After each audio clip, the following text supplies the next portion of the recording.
Hello, and welcome to The Pool is Abstract, where we're currently rewatching and dissecting the revived series of Doctor Who, episode by episode. My name is Connor, and with me is the woman who never gets off my back. It's Charlotte. Rude. How you doing? Rude. Rude? Yes. Why? Well, you're not saying I literally cling on to you like a monkey. You do that sometimes as well. Yeah. You're a little pest. Aww. Yeah. Hello. Hello, yes. Hello. It's I guess me. it inserts the, obligatory comment about you being tired. And, yeah, does that still apply? She's flipping me off. Actually, I'm rather energised today. Yeah, well, that's good. That makes one of us, because I'm tired today. Yeah, you are. Right, so, Charles, today we are covering Series 15, or Season 2, Episode 3. It's called The Well. It aired yesterday, as of recording, April 26th, 2025, and was written by Russell T Davies and new writer for the show, please forgive me, Sharma Angel Walfall? I think is how you pronounce that. I looked into this person because I'd never heard of her, and she doesn't seem to actually have much writing experience. Oh. From what I could see, she'd written 2 episodes of Dreamland, 1 episode of a show called Sparks, and 1 episode of Hollyoaks. Oh. And that's it. Which, part of me is like, what the hell made you qualified for this job? The other half of me is like, I'm glad that we're spanning out and trying to get some new blood in here rather than just keeping it the old boys club of people who've been writing fan fiction since the late 80s. Do you know what I mean? See, things like this, when I find that new writers that don't have a link, I go, I want to know how you got this. Not in the sense of like, how do you deserve this? As in like, I want to be a fly on the wall. Which stars aligned to get you here? Yeah. Did you just, be in like a room and meet Russell T Davies, or did Russell watch your episode of Hollyoaks? Well, Do you know what I mean? I can't, I'd love to know how they got introduced and how he asked her. This is going to sound assist. like blasphemous to any Hollyoaks fans out there, but I can't imagine anybody, even a diehard Hollyoaks fan, watching an episode of that show and thinking, "Man, this writer's talented." Aw. Is this not that kind of show? Do you know what I mean? It's a soap. Yeah, it is. So, I don't know. I don't know what stars aligned here, but what I will say is this joint effort episode, I think is pretty good. So, without, spoiler-free discussion for a second, what did you think of The Well? I really liked it. Yeah? It's again, It's not typically the kind of episode that would be your thing. No. However, I liked it a lot. It's not my favourite thing, but that doesn't mean I don't like it. Yeah, again, this comes down to, we've said this on the pod like loads of times, but you tend to enjoy, your preference for Doctor Who episodes are the more rompy, typically like the period piece ones, the historical figure having a bit of a romp, bit of a run around, and it's more whimsy, as opposed to the ones that are more trying to be scary or tension focused. I think the main thing for me, again, before getting into it, is it was missing that soul. I know that's the most unhelpful, I know undescriptive thing. I do know what you mean by that. It was missing like the weight, the depth of the feelings I would have for it. I don't necessarily agree with depth, but I do know what you mean. The episode didn't have depth. It was missing like that. The Well had depth. Well, it did. Yes. No, I do know what you mean by like not having the soul, because it doesn't have that warm fuzzy feeling that Doctor Who typically gives you. Yeah, or like but what I would say is that this episode actually needs that, because if this episode did have that, I think it would be a worse episode. Because this is an episode similar to, well, I'm not saying that it needs avoiding spoilers for now.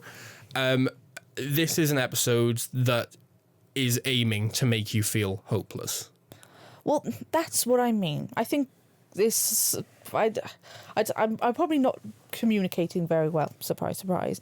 But I think it's not that it's missing, for me, emotion. It's sometimes for me, I get like a physical response to how I feel in my body to something. Right. And if something is brilliant, and if it's really dark, or really, there's so much hope, or if it gives me such a strong emotion, it has a physical effect. Okay. And again, it's that depth, as in like guttural, deep feeling. Okay. And this episode didn't have that for And you? it didn't have that. Again, don't necessarily know why. And again, difficult to explain. Maybe we can try go into it later. Yeah. But I think that's the difference between a good episode and a great episode for me. It's That's fair enough, 'cause having that feeling of like, wow. I've said in the past, this isn't necessarily related to Doctor Who, but I've said in the past, you've asked me, because I tend to watch a lot of films and I log stuff on Letterboxd, and you've asked me what differentiates a 9 and a 10. And I've said a similar thing to you, is there are plenty of movies I've given like a 9 out of 10 that you could argue are perfect, like why isn't it a 10? And I can't explain it other than the fact that I know a 10 when I see it. Yeah. I feel it in me and it connects with me. And It that's just kind of, it just jumps onto another level, which Yeah. I think some episodes for me have that. And this isn't one of them, and that doesn't mean it's not great. It's just it's not exactly what I want. Okay. But on the bright side, It was really good. right. Yeah. No, I will say again, we'll talk a bit more in depth later after we've like covered the breakdown, so we can talk about spoilers and stuff. But in general, this was an episode. I knew this was supposed to be a more of a kind of like spooky episode, but Which usually is your kind of thing, isn't it? yeah. But saying that, this wasn't one I was actually that looking forward to. Not that I was not looking forward to it, but you know what I mean. I was more. I've been anticipating Lux more than this one, based on like the trailer we had for the season and everything. But I was very pleasantly surprised by this. I thought it handled what it did very well. I think the Disney budget is really starting to show. Yeah, it is, This looks great. Like I know you could like last week's episode, Lux looks great for entirely different reasons. That's why I love this season so far. It's very diverse. Yeah, but this is like. Do you know what I mean? Doctor Who's always filmed in quarries. Do you know what I mean? People make jokes about it. You know, Doctor Who on an alien planet, it was filmed in a quarry. But there's something about this episode. It looked very blockbuster. It did, Between the suits that they wear, to the design of the ships, to even the planet they were on, it didn't look like they were just standing on a pile of rocks. It looked extraterrestrial in nature. That one, I mean, both of us mentioned it. Okay, we'll get into it more. But when they land on the planet and look up, Yes. that sky, Yeah. oh my God, beautiful. Yeah. Yeah. So do you want to just get into it? Yeah, sure. Okay, so let me just pick up my notes. So the episode begins. The Doctor and Belinda are in the TARDIS. We're literally just picking up right after the end of Lux because they're still in their same outfits from that episode. Belinda's still in a yellow dress and the Doctor's in his blue suit and his little dicky bow. They're still trying to get to 2025 and still no luck. They still keep bouncing off. Belinda asks if Earth was like maybe it was invaded, maybe it was hit by a meteor. She says maybe it was swatted by a giant moth. And I love the Doctor's reaction. yeah, the Doctor just grins like, a big old smile. He's like, imagine a moth that big. Fair. Very Yeah. beautiful moth. I do love how just the idea of something weird like that just like gets the Doctor excited. I mean, the moon Well, yeah. is an egg. Well, It could have. let's not talk about that. We'll make people angry. Yeah, so Belinda talks about her parents, and she says, you know, if today's a Friday, like she thinks it is, then they go to a pub. Her parents, that is. Yeah. And her dad usually starts singing, and he makes everyone laugh. And she asks the Doctor if they're safe. Yeah. And he basically says he doesn't know. And she's like, you don't know? And he just hugs her, and he says, I hope so. Yeah. But there's this kind of like lovely like moment where they're hugging, and then he breaks off the hug and he says, I will meet your parents. I will make your dad laugh. Your mum can whistle at my behind. And he says that he will sing. He will do the singing. And yeah, he promises he'll get it back. And she says, you can't promise that. Yeah. And he says, I can, I will, and I do. Which I think is lovely.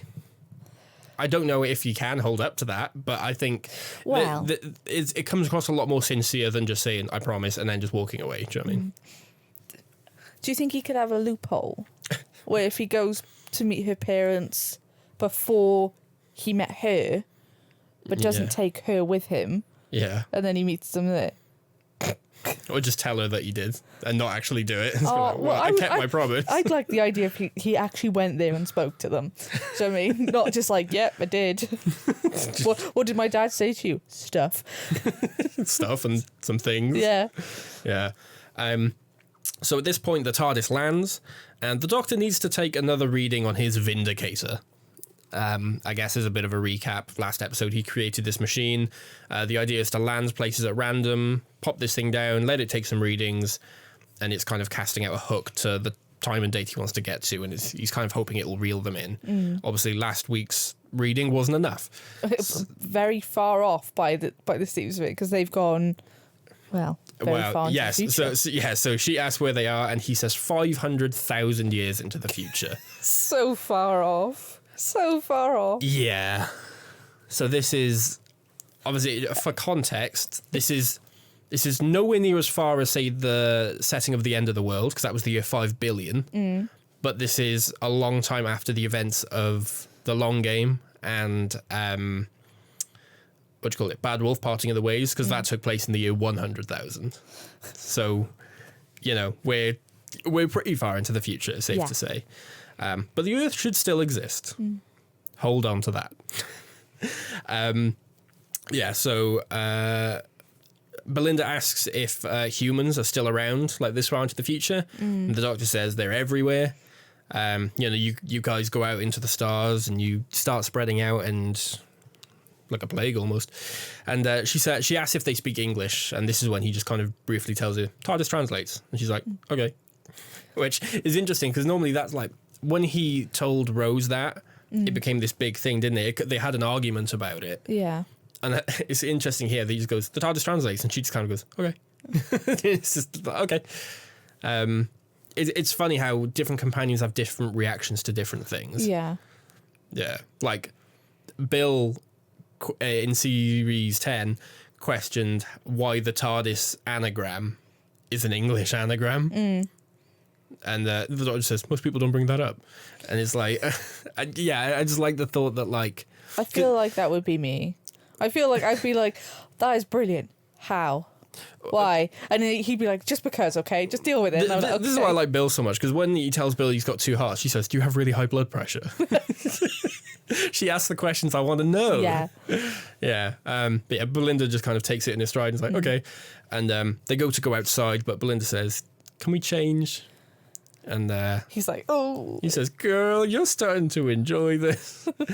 And this is when we get that same scene again. I don't know if we needed it this time, I'm not going to lie. But we get that same scene again of them running into the door and then popping out of the door above in their new outfits. At this time as well, Toxic is playing. This was a bit of a whiplash, I'm not going to lie. I looked at Connor and went, Toxic? Yeah, I don't know. It feels a bit misplaced, I think. I just don't think this scene needs to be there, particularly because I have a weird thing here. What they've changed into are spacesuits. Yeah. Which makes sense. They know they're going to be going to a place with no air or whatever, so they got the spacesuits. I know the exact thing that you're going to say. Yeah, well, they leave the TARDIS and they're inside a ship and a bunch of space troopers appear. And, they're all wearing the same spacesuits. Well, yeah. Well, that was my initial thing of, like, the Doctor and Belinda have changed into these spacesuits and it perfectly matches the suits that these other guys have. Yeah. I know you can probably just wave this away with some hand-wavy thing, being like, the TARDIS knows what they need or something stupid like that. But how does the TARDIS have it? That's the question. The TARDIS has a food machine. Do you know what I mean? Like, you can wave your hand and just make up any old kind of bullshitty excuse as to why this happens. But I struggled with this one a little bit because as they leave the TARDIS, they then need to click on something. Like and a helmet. And that fits. And then how they land is also the suit. Yes. So I was a bit like, again, it's so nitpicky. Yeah, that's something so you could argue the but- TARDIS is telepathic. It knows what they need and it can get them anything from anywhere in time and space. Yeah, sure, okay. But yeah, there's that thing for me where it's like I think we there's didn't need the not the montage, but I mean that sequence of them going through the door and then coming Yeah. out the quick change sequence. We didn't need that again, especially because we had it last episode. I mean, I don't mind it. We could have but- just had them leave the TARDIS, find spacesuits on the ship, and just change. Yeah, that's the thing. That would have been fine because then I wouldn't have had the complaint of reusing that sequence again, but also it would have removed the nitpick of how do they have the same spacesuits? Yeah, Because literally the room they leave when they get out of the TARDIS, the room they're in have the helmets on a Yeah. rack right in front of them. So yeah, they could just have the spacesuits there. yeah. This is such a nitpicky argument. I realise that, but if I could like just tweak this, I would have done. I wouldn't have put that sequence in of them doing the quick change. Because there's like a fine line between like nitpicky and then kind of, us being nitpicky and then them reaching a bit. Yeah, it's like because in reality it doesn't matter. It's a bit harsh, but you could possibly say a bit sloppy. I It's don't just know, like- but again, I know it doesn't matter. But sometimes things like this, if we're asking this question, I'm sure others did. Do you know what I mean? Yeah, I don't know. It's just It like doesn't matter in the grand scheme of things. But I don't necessarily agree with the reuse of that thing. Like doing it again in Lux after it happened in the Devil's Court, that's fine with me. I don't think we needed it again here. And yeah, the use of toxic seemed very tonally misplaced. And then obviously it just adds the question about the suits. yeah, So that would be a change I would make. But yeah, anyway, they step out the TARDIS. And they're standing there and they see a bunch of other troopers in matching suits rock up. And they like try to introduce themselves, but the troopers aren't really taking notice. They Yeah. look like they're locked in, and they kind of stand in a line, and they all start grabbing their helmets and attaching them to their suits. So Belinda and the Doctor do the same, and at this point, the squadron leader kind of appears, counts down, and when they get to like 0, hell divers. yeah, they basically just the floor drops out from beneath them, and they just start falling from the Yeah. sky. And that's the cold open. Yeah, That's the opening titles.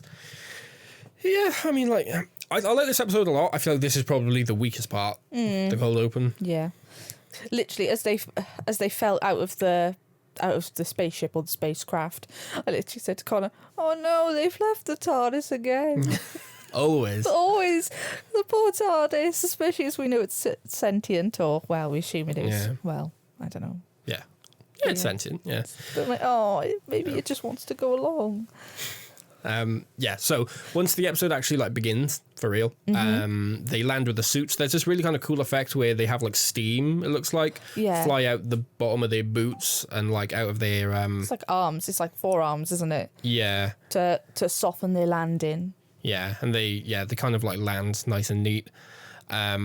So the Doctor sets up the Vindicator, and he tells Belinda to look, and this is when he points up at the sky, and we get this shot where we see.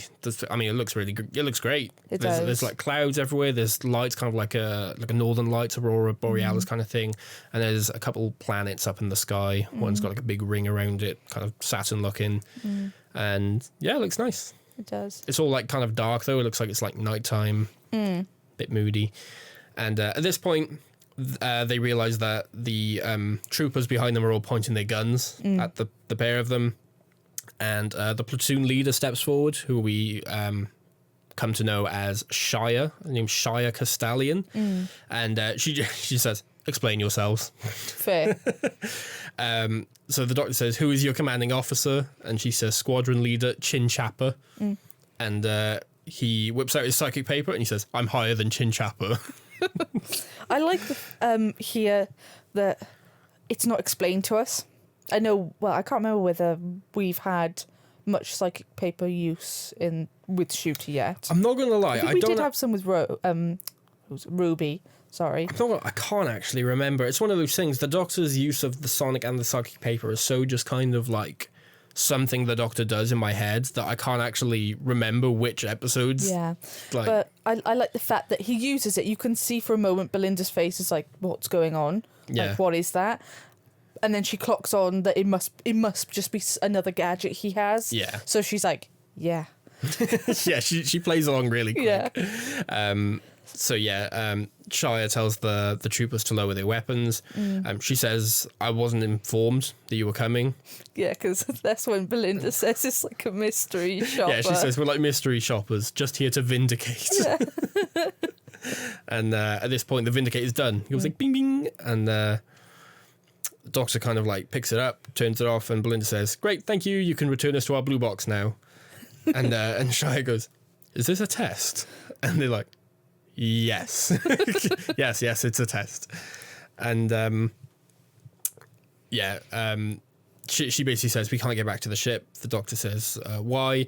And she says, the planet they're on is 6767 and the atmosphere is charged with galvanic radiation, which would strip the engines of their ship. It needs to slide down at retrograde velocity, which after the doctor asks how long that'll take, she says it'll take about 5 hours. Yep. Technobabble. Although technically there is a clue in there, which I will get back to later, but there is a clue in there that points the direction this episode's going. So the doctor says, pretend I don't know anything about what's going on. And he says, what are you doing here if nothing can live on this planet? So this is when they kind of climb the crest of like a hill nearby. And she shows them a little way off in the distance, Colony Base 15. She says it's a basic mining operation with a mercury drop line stripping a layer of stripping a layer of carbon 46. I was going to say carbine, like it was a gun. She says 15 days ago, all contact with the crew was lost. 35 colonists just seemingly disappeared like overnight. Shia asks Trooper number 3. There's a couple of troopers we never learn the names of. We just kind of know them as like Trooper 1, 2, 3, whatever. So Trooper 3, she asks if there's any sign of life. Trooper 3 we do learn the name of. Is Mo. Oh, Mo's Trooper 3, is it? Mo's I just wrote down 3. Trooper 3. Yeah, because she's the one who has the life. Oh, you are right. Yeah. So Mo says, I'm surprised you remembered that. I'm surprised you remembered Mo's name. On one watch. Yeah. Mo. Yeah. Because it's a simple name, 2 letters, Mo. Well, for me, it was like, I think of Mo as being a bloke's name, so that's why it stood out in my head. Really? Mo, yeah. I think Mo's being a female name. Do you? Yeah. I don't know any woman ever to be called Mo. I think other than Mo off The Simpsons. Who's a bloke. Yeah. I would say that's the only male Mo I've ever known. Mo Sislak. Anyway. Yeah. Good God. Yeah. Okay. So Shia asks Mo if there's any sign of life, and Mo says not currently, but they can scan. I can't talk today. They can't scan for heartbeats because of the radiation, so there's still hope. And this is when another one of the troopers, whose name is Cassio, I think. Cassio, yeah. He says hope is irrelevant. Well, no, I thought I can remember Cassio's name, I can remember Mo's name, but you've said it 3 times and I can't. Shia's name. I thought Shia said that. No. Oh. No, because it's something Cassio says a couple times. I thought Shia said it the first time and Cassio said it the other time. I think Cassio says it. Like he says it like 2 or 3 times. So at this point they walk over to the base, and Shia says the airlock only takes 6 people. So her, the doctor, Belinda, and 3 troopers go inside, and the others will kind of follow shortly after, I guess. So when they go inside, they take off their helmets. And Belinda says, well, if you're drilling, what if something lives underground? And the doctor says that the radiation soaks through everything. The whole world is cold, lifeless, and dead, basically. So nothing could live on it. Cassio says they should stay suited. And the doctor says, not loving the look, babes. Yeah. And Cassio goes, it's not appropriate to call me babes. And he looks at him again and kind of smiles, goes, okay, hun. That's an F you, isn't it? It's one of those things, like, if you're of that mindset of someone like Cassio, the doctor would be the worst person. Yeah. I hate Cassio. Yeah, he's a douche in this. I know it's terrible because it's supposed to, again, jumping the thing. But what happens to him, I know it's supposed to be like, oh, that was bad. I was like, yes. No mercy. No mercy. So they go into the next room. And at this point, they find a body on the ground. Belinda, again, immediately runs over to help into nurse mode. Yeah. They're all like, oh, don't touch her. Yeah, they're like, don't touch her, keep your distance. She's like, oh, they could be alive. And she goes, oh, nope. been dead a while. Oh, that's so horrible. Yeah. That's so horrible. She could instantly touch him and be like, oh, nope. The doctor has a look and he says that his neck is broken. And he goes, oh, wait, so is everything else. Oh, God, it's so horrible. That paints a really horrid picture, doesn't it? It's like, how is he just in a room on the floor, but completely crushed? Yeah. Like, oh, God. So they have a bit of a like snoop around and they can see that the whole base has been run down. It's all like disheveled. It looks like there was a riot or something going on and there are just bodies everywhere. And all the mirrors are smashed. All the mirrors have been smashed. Which Belinda notices. Yes. Belinda, I like how observant she is. Yeah. Yeah, because she notices it, and then Shia looks around a couple other rooms and goes, she's right. Yeah, they're all smashed. This is also when they notice that there's another body, and the doctor says, this one's been killed by laser fire. And then Shia finds one and says, this one's got a broken neck. And they have a look around, and it seems to be about half and half. Half are dead by laser fire, half are dead by just bones being smashed. Yeah. Yeah. And they say, I think it's the doctor says, like, there must have been a fight or something. And Shia says, what kind of fight is that? Yeah. Yeah. So Shia basically wonders, what should we do now? And Cassio says, nuke the site from orbit. Yeah. They should have done that from Dot. Yes. Yeah. So Mo, at this point, detects a single heartbeat in the room ahead. Belinda says it could be a survivor. Shai says it could be the killer. The doctor says it could be both. Yeah.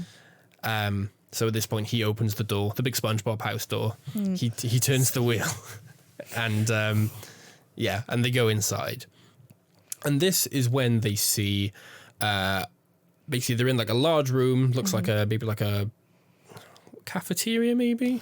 Yeah, or like a meeting room, a hallway. It's just like an open space. Yeah, so it's a big kind of circular room, and there's a single woman on her own, and she's sat on a crate, like in the middle of the room. I say single woman, as in a woman on her own, not a woman who's available. Well, both. So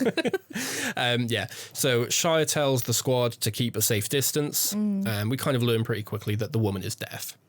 So she's kind of talking and she signs at the same time. And first thing she says is, "Can you take me home?" Oh. So the doctor signs back, "Honey, we can do whatever you want." He's lovely, isn't he? Yeah.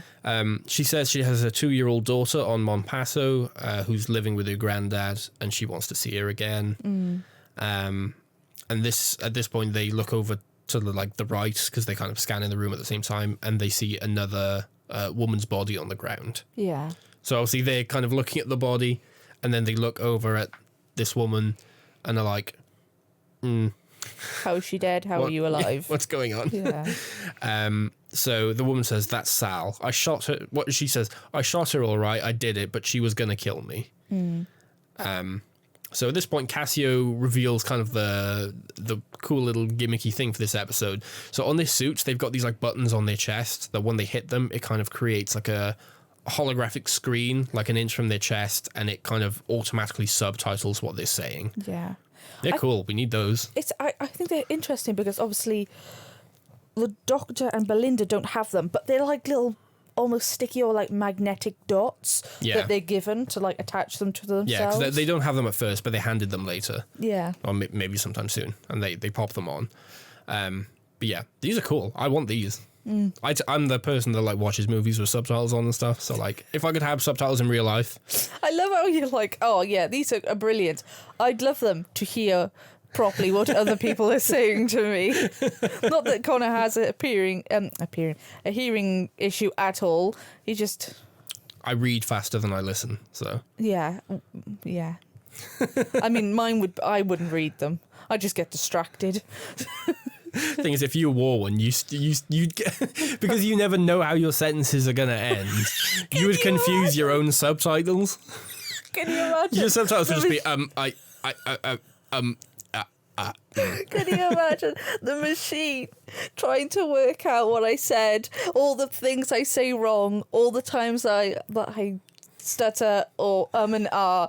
That poor machine would be working overtime. Do you know what it reminds me of? Have you seen that video of like the old lady who's like using like speech yeah, to text. yeah. And she's like, "Hi, I'm sending you a message." Oh, wait, how is it doing? Oh no, it's did I say that? Oh, it's picking that up. Oh, look, it's doing it again. That's you. Yeah.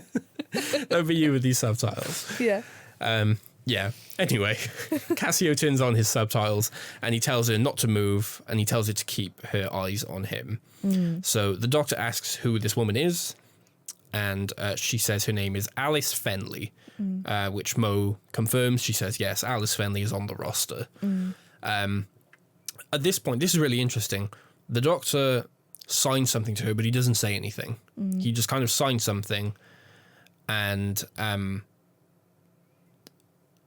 she responds in a way of kind of seeming grateful. I don't know, almost. She's like, we get the impression he said something kind and she was grateful about it. But if they don't subtitle it, we don't know what this is. So I'd love it. If anyone watched this and knows BSL, tell me what he said. I'm surprised please. You didn't look into it. I did look into it. No one knows yet. I had a look. Nobody knows yet. Well, you could have got like a BSL translator. I don't think that's a thing, because again, how am I supposed to you'd have to break it down. Yes, I know, but I'm saying, like, Google Translate, I can type letters in. I can't. There's no BSL translator. I'd have to learn sign language. Well, there's hand movements and stuff. You could probably. It'd be harder to do, obviously, because he's doing it very quickly. But but that's the issue. Isn't that he's doing it quickly? It's that I can say, "How do you say thank you" in sign language, but I can't. But I'm like, I can't do it the other way around. Yeah. Do you know what I mean? I can't say, like, hand flat, rubbing chest. Like, I could do that. Yeah. But, well, because that's a common one, because that's thank you, isn't it? No. So that thank you is touching your chin and bring it out. That's thank you. The rubbing of the chest is sorry. Right, okay. So you could, a couple of times. That is done a couple of times, yeah. Yeah, so there's been times, I think later on, she says, don't turn your back to me. And he turns around and he says, basically, sorry. Yeah. But that's cool. That's something you can do, but there's no way I can actually, like, put into Google what he does here. Do you know what I mean? Yeah, without actually learning sign language. Yeah, I only know, like, very, very basic sign language. Yeah. But yeah, we don't get this subtitled, so I'm very curious what was said. If anyone does know, I'm sure it was something very sweet. Please tell me. I would love to know. If not, I'll try and see if I can figure it out by the next couple of weeks, and I'll update. Yeah. So he like I say, he signs something to her but doesn't speak. And at this point, Shia says, "No private conversations. Keep everything audible." Yeah. And the doctor says, "Doesn't matter the year. Signing still makes some people paranoid." Yeah. Which, I guess. True. Yeah. So Shia asks Alice why she killed Sal. And Alice says they all went mad. The doctor says, but not you. And she says Sal was her best friend, but she was going to kill me with her bare hands. She says, I've never fired a gun in my life. I'm just a cook. I don't even cook properly. I open a flat pack protein and add some salt. Me. That's you with your little ramen noodles, isn't it? Yeah. Yeah. That's me with my little ping meals from the shops. Belinda kind of steps forward and says she can't sign, I'm sorry. But she asks, like, have you hurt your arm? Because she's got like a graze or a burn or something on her wrist. Yeah. Alice says she fell while running because everyone was panicking. So Belinda kind of approaches and steps forward, and she tries to help. She's like, hey, don't worry, I'm a nurse. And Alice says, a nurse who can't sign, that's illegal. This is interesting. I don't think it should be illegal, but I know this is something that is brought up quite a lot in, like, the deaf community, that there's often, especially in the UK mainly, I know we're already struggling with our hospitals anyway, and they're very underfunded, but there's often not many, like, interpreters on site. Right. So a lot of deaf people will go into hospital for something and will not be told anything, nor can they communicate. That's bad. Again, sometimes they can lip read or write to say the issue, but there's often, if people are running around you trying to figure out stuff and they want to ask you, are you taking this certain medication? Yeah, it's impossible. How do you say those really, like, convoluted, like, like medicine names that are like 6 syllables. How do you say that in sign language? Well, that's what I mean. Well, Do you have to spell it out? Yeah, you'd have to spell it out. Good God. But that's the thing, like, and you'd have to, I guess it'd be like in any other language. Do you mean I could learn French and know how to speak to somebody in French, but I wouldn't know French medical terminology Yes. because I am not fluent. Yeah. And I haven't learned medicine. Do you mean Yeah. I wouldn't know English medical terminology because I haven't studied it? It's even weirder again because like with sign language, you have different regions as well, don't you? Because like in Britain we use BSL, but Americans use ASL. Yeah. So like even They're sign generally language, quite similar, but not they exact. have similar gestures, but I think there are some subtle differences between like regions. So yeah, just things like that kind of complicated as well. Yeah, at this point, the doctor asks Alice how long she's been alone, and she says 15 days.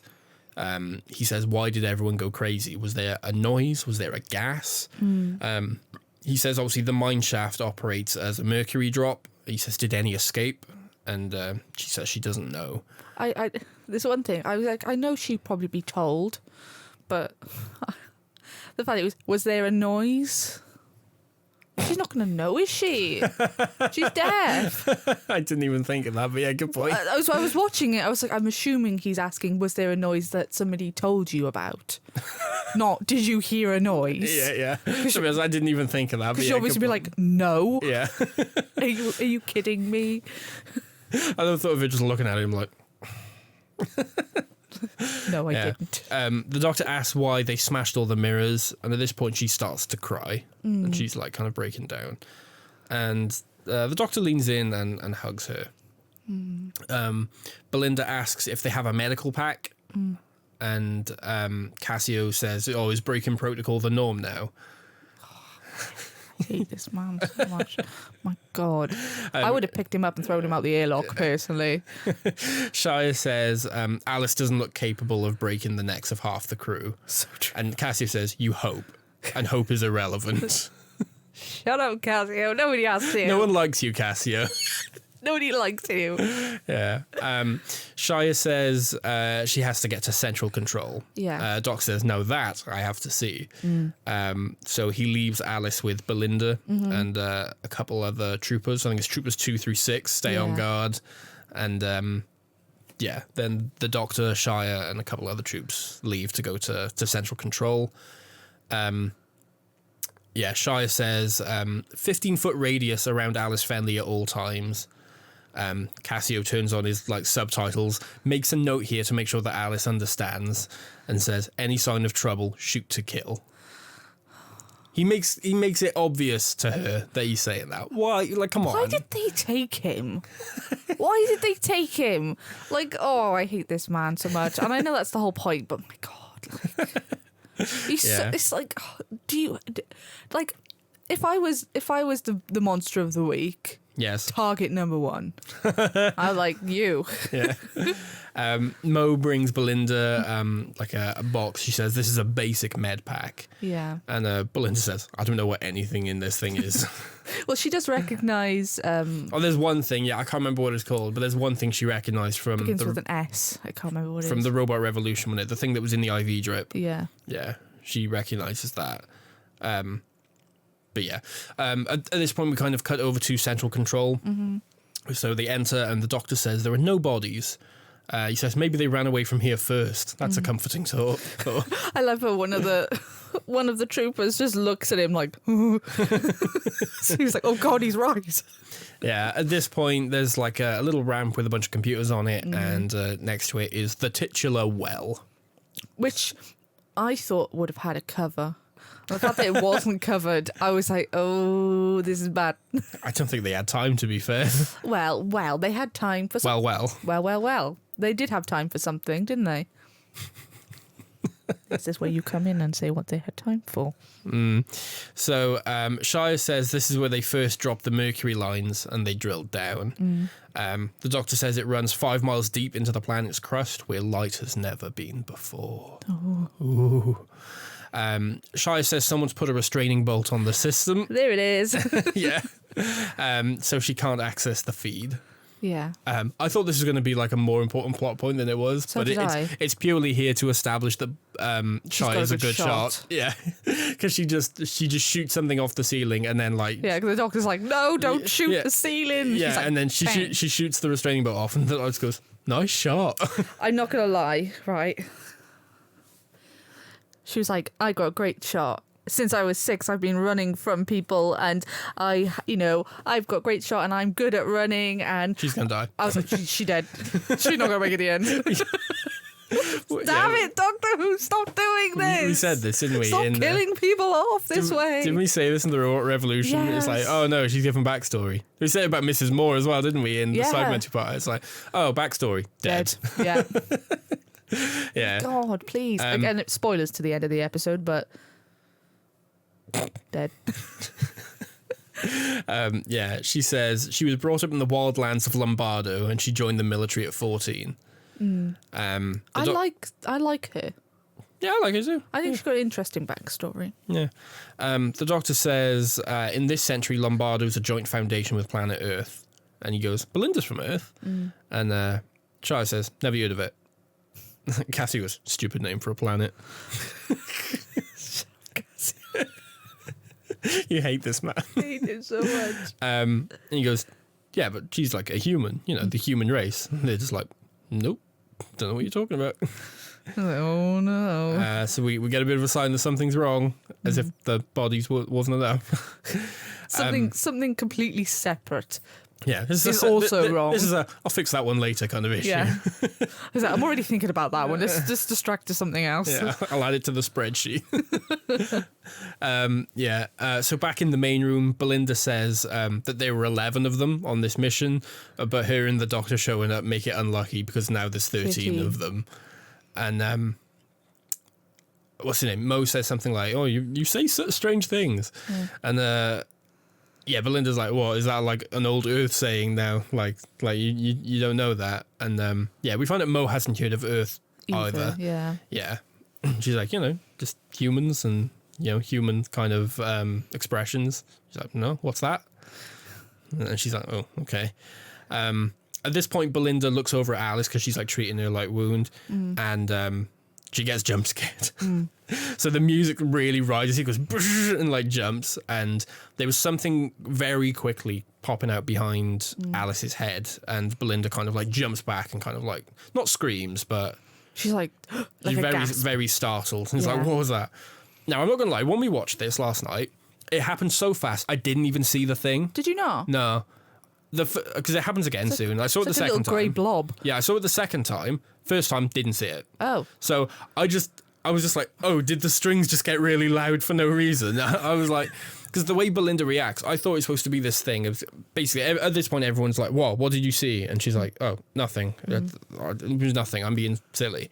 Do you thought like she saw something that we couldn't yet see? Yeah, I thought it was going to be framed in the sense of like Belinda reacts to something, but we don't see it. Yeah. Do you know what I mean? So we get her reaction and we get that kind of terror, but we wouldn't be able to see it. That's where I thought they were going with. I saw it the first time. Yeah, I didn't. So it was only when I watched it the second time. Did you pause it? I didn't pause it at any point. I want to see. No, I didn't pause it. I don't want to pause it because I don't want to know what it looks like. I want to know what the green blob or the grey blob looks like. What does it look like? But the doctor wants to know as well. Yeah, when I watched it the second time, I remembered that the first time I missed it. Yeah. So I was actively looking for the blob. For it, and yeah, I saw it now. Yeah, but anyway, there's something behind Alice and it scares Belinda. So yeah, like I said, everyone's like, what is it? What did you see? She says, oh, it was nothing. And Alice says that she wants to go home. Mo gives Belinda like this weird paste and tells her like to put it on like the arm. She says, here I am teaching the nursing staff. And Belinda says, you're amazing. Thanks, Mo. I like this as well because you'd think like, I think it's easy to take that here I am teaching the nursing staff thing as being like, oh, I'm better, superior kind of thing. Yeah, I don't know. It's weird to just make her out to be a bit kind of like pedantic and a bit like horrible, but you get the impression that she is playing, and Belinda's response... It's like she doesn't banter back. She just says, you're amazing, thank you. Well, that's the thing. Mo says it in a way that, again, if you took it wrong, you could think, oh God, like you said, quite pedantic, but she says it in such a nice way, I think. That it's kind of like, like, wow, look at me. I'm like trying to teach you something kind of thing. Yeah. As if she's impressing herself. Not like... Not making a snide remark. Yeah. Yeah. So Belinda goes over and she starts putting this paste on, and she tries talking to Alice about human superstitions again, and Alice hasn't heard of human beings either. Well, I misnoted this, but so when Belinda and Mo were talking, they didn't have their screens on, so Alice couldn't read. Now, she has said that she can read lips. Yes. So maybe she is actually like listening to them in that sense. But when Belinda says stuff about Earth and human beings, as far as I'm aware from what I can remember, she doesn't say that she's a human being.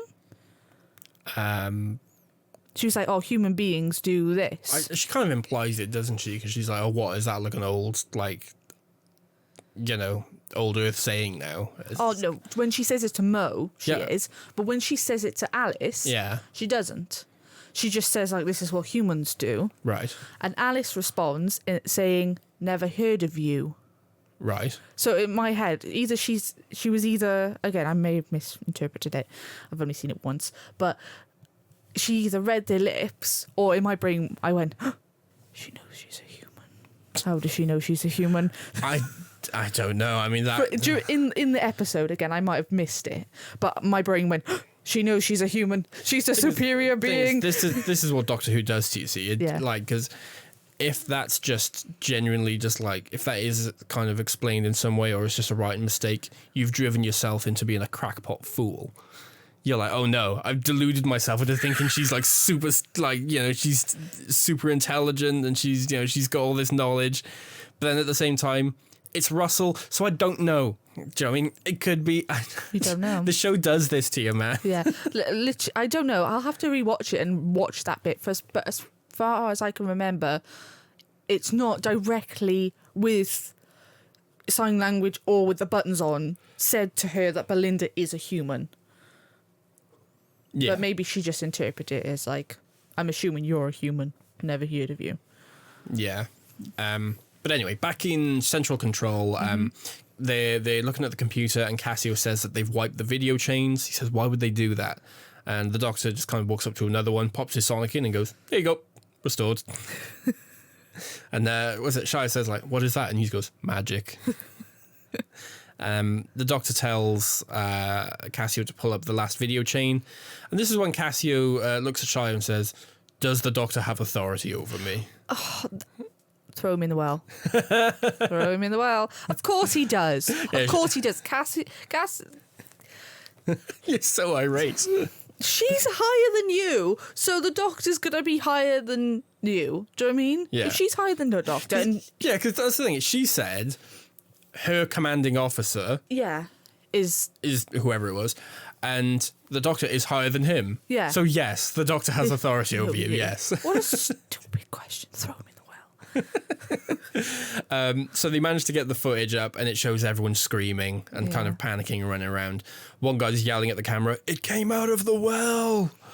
And at this point, Trooper 8 appears behind them and he says they've checked the walkways, everyone is dead. Alice Fenley is the only one left alive. So yeah, back in that main room, Belinda is still treating Alice and she says it's strange that the Doctor is the expert and she gets kind of interrupted, but she was going to say he said that everyone, as in like human beings and earthlings or whatever, spread out. But she says the Doctor's supposedly the expert, but he said that everyone, and then she gets interrupted by another jump scare. Yeah. So she sees the thing again and she jumps back and goes, whoa. And at this point, everyone's like, whoa, what did she do? And Belinda says, it's nothing. There's nothing there. I love the fact that here you can tell that obviously Belinda knows she's seen something. Yeah. First time she's probably thinking, oh God, there must have been nothing there. But the second time she knows, but she knows if she says something. She doesn't want to freak Alice out. Well, not just that. If she says something, what did Cassio say? Yeah, shoot true. to kill. Yeah, Do you know what I mean? She knows if she says something, she's putting her in danger. Yeah. So she kind of bites her tongue, even though she's definitely seen something. Yeah. Yeah, so Belinda's like, there's nothing. It's me. I'm being silly. And Mo says, yeah, but that's twice now. So Alice asks what's going on, and Belinda says, I thought there was something behind you. And this was interesting to me, because even though it doesn't really go further than this, but this is a point where I thought this reminds me quite a bit of Turn Left. Yeah. With the whole thing of, obviously, the time beetle, and it's like, there's something on your back. Yeah. That whole thing of people like kind of half seeing something but not sure, and people always like glancing at your shoulder thinking, do you know what I mean? It reminded me quite a bit of that. Yeah. But yeah, so Belinda says, I thought there was something behind you. Alice says, well, there isn't, look. And she does like a 360 spin, and there's nothing there. So Trooper 2. Trooper 2 is weird because I kind of like him, but then he also does something a bit naughty later. Derp. Does something derpy. Yeah. Yeah, he's like, oh. Yeah, Trooper 2 says, well, did you see a person? And Belinda says, well, obviously I didn't. So he says, all the same, Alice Fenley, stay where you are. And she kind of snaps him and goes, where exactly am I going to go? Fair. And this is really interesting as well, because he doesn't say anything, but he pulls a face where you get the impression that maybe he saw something as well. Yeah. Because he says, yeah, all the same, stay where you are. And then he kind of like, I don't know, his like one eyebrow like kind of raises, and you see him kind of like peek around as if he's trying to look over. Yeah. And everyone's like, what have you saw? And he says, nothing. It's nothing. So at this point, Mo kind of circles around to Alice's side and asks Alice to face her. So she does, and Mo thinks she kind of sees something now as well. Yeah. But it's not this. It's like they see it for like a split second. Just to take a bit of a break here, just like from the progression of events. How do you actually feel this episode accomplishes like this building of like fear? I think this is handled really well. I agree. This is one of my favourite things about this episode. Watching this for the first time, I was like, this is genuinely really spooky. I don't know where this is going. I don't understand what's happening. The fact that it's subtle, but also like really loud jump scare strings, but it's not in your face at the same time. Like it's doing a lot with not very much. What I liked the most was the fact that the fact that people see it, and you can tell everybody sees it, but nobody's wanting to address it. That's what I quite like. You know, nobody's screaming or like, oh, I saw something. It's like they've definitely seen something, but they're like, oh, it's nothing. I didn't see anything. Yeah, because that's the thing. Because when Trooper 2 thinks he sees something, you think he'd be like, well, she saw something twice. Yeah. And now I've seen something. There must be something there. But no, everyone kind of deludes themselves into thinking it was a trick of the lie. So I was just seeing things. There's nothing actually there. I think it's, again, that thing of what do we know versus what do we think should be the case. Do you know what I mean? It's like, logically, there can't be anything there. We're looking, there's nothing there. But we've all seen it. And that can't be a coincidence. Yeah. So, yeah, I find that really, really, like, interesting. But, yeah, Alice says she knows what they're seeing. She says, I've seen it before. She says, this is how it started. This is how she killed her friend, but there's nothing there.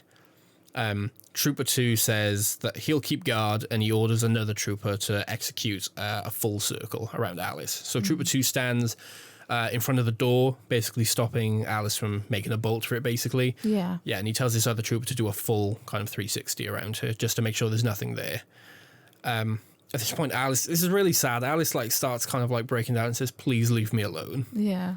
And Belinda says, look, she's terrified. So yeah, I feel bad for Alice. Yeah. She's good in this. Well, this is because she does, before all of this, I think, I can't remember what scene it is, but I think Belinda's tending to her and she's like, oh, thank you. And then she kind of pulls this face. Do you remember seeing that, where she goes from like smiling to like kind of like a... Yeah. Like not a sinister, but a slightly more like she drops the facade. Expressionless almost. Yeah, it's like she drops the facade and she knows something that she's not saying. Yes. Yeah. Yeah. So the fact that she's at this point literally breaking down, like, leave me alone. For me, I was kind of like, I want to believe her. Yeah. But I don't know whether I do. Yeah. It's that thing of, I get the impression that she is the victim here. Yeah. But you do also have this thing of she's holding something back. Yeah. She's not telling them something. Yeah. Anyway, so the doctor manages to get the video working. And, the guy in the background says, "We don't know what it is. We don't know what it is." He just keeps repeating it. And the doctor kind of takes a minute to think. He's rubbing his head and he goes, "Oh, my old head." He says, "The planet is flooded with galvanic radiation. Where does it come from?" And Shia says, "Well, it comes from the sun, but the sun is just a grey star now." He says, "A grey star is just a star that's collapsed. What was it before?" And she says, "It was an extonic star, but that was like 400,000 years ago. People came to the planet, stripped all the carbon off the surface and left it ruined." So the doctor says, "By carbon, what do you mean?" And she says, "Carbon-46, diamonds. The entire surface of the planet was once made out of diamonds." And at this point, we're doing kind of fast cuts between the doctor in that room and Belinda in the other room. So the trooper is circling Alice right now, and Alice asks them to stop. And Trooper 2 says, "Or what?" And then the doctor asks, "What was the planet called?" And Shia says 6767. He says, "No, the old name, 400,000 years ago." And she says, "It was called Midnight." And this is when the doctor says, "I've been here before." And then we get that little flashback. We get this little flashback to David Tennant on his knees in that tram from Midnight. Oh. Man, this moment's really good. And he kind of clocks onto what's going on and he runs back to the main room.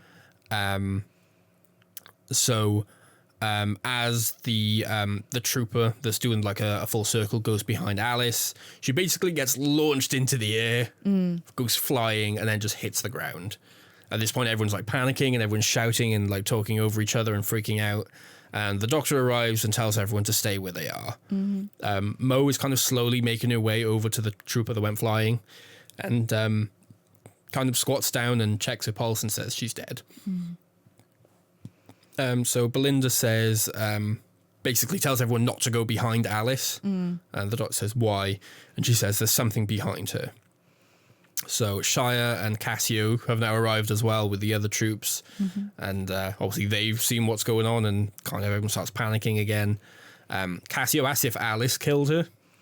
And she says no. And he says, "Then who did?" And this is when she finally kind of admits it. Yeah. And she says, "There's something behind me. It can't be seen. It can't be stopped."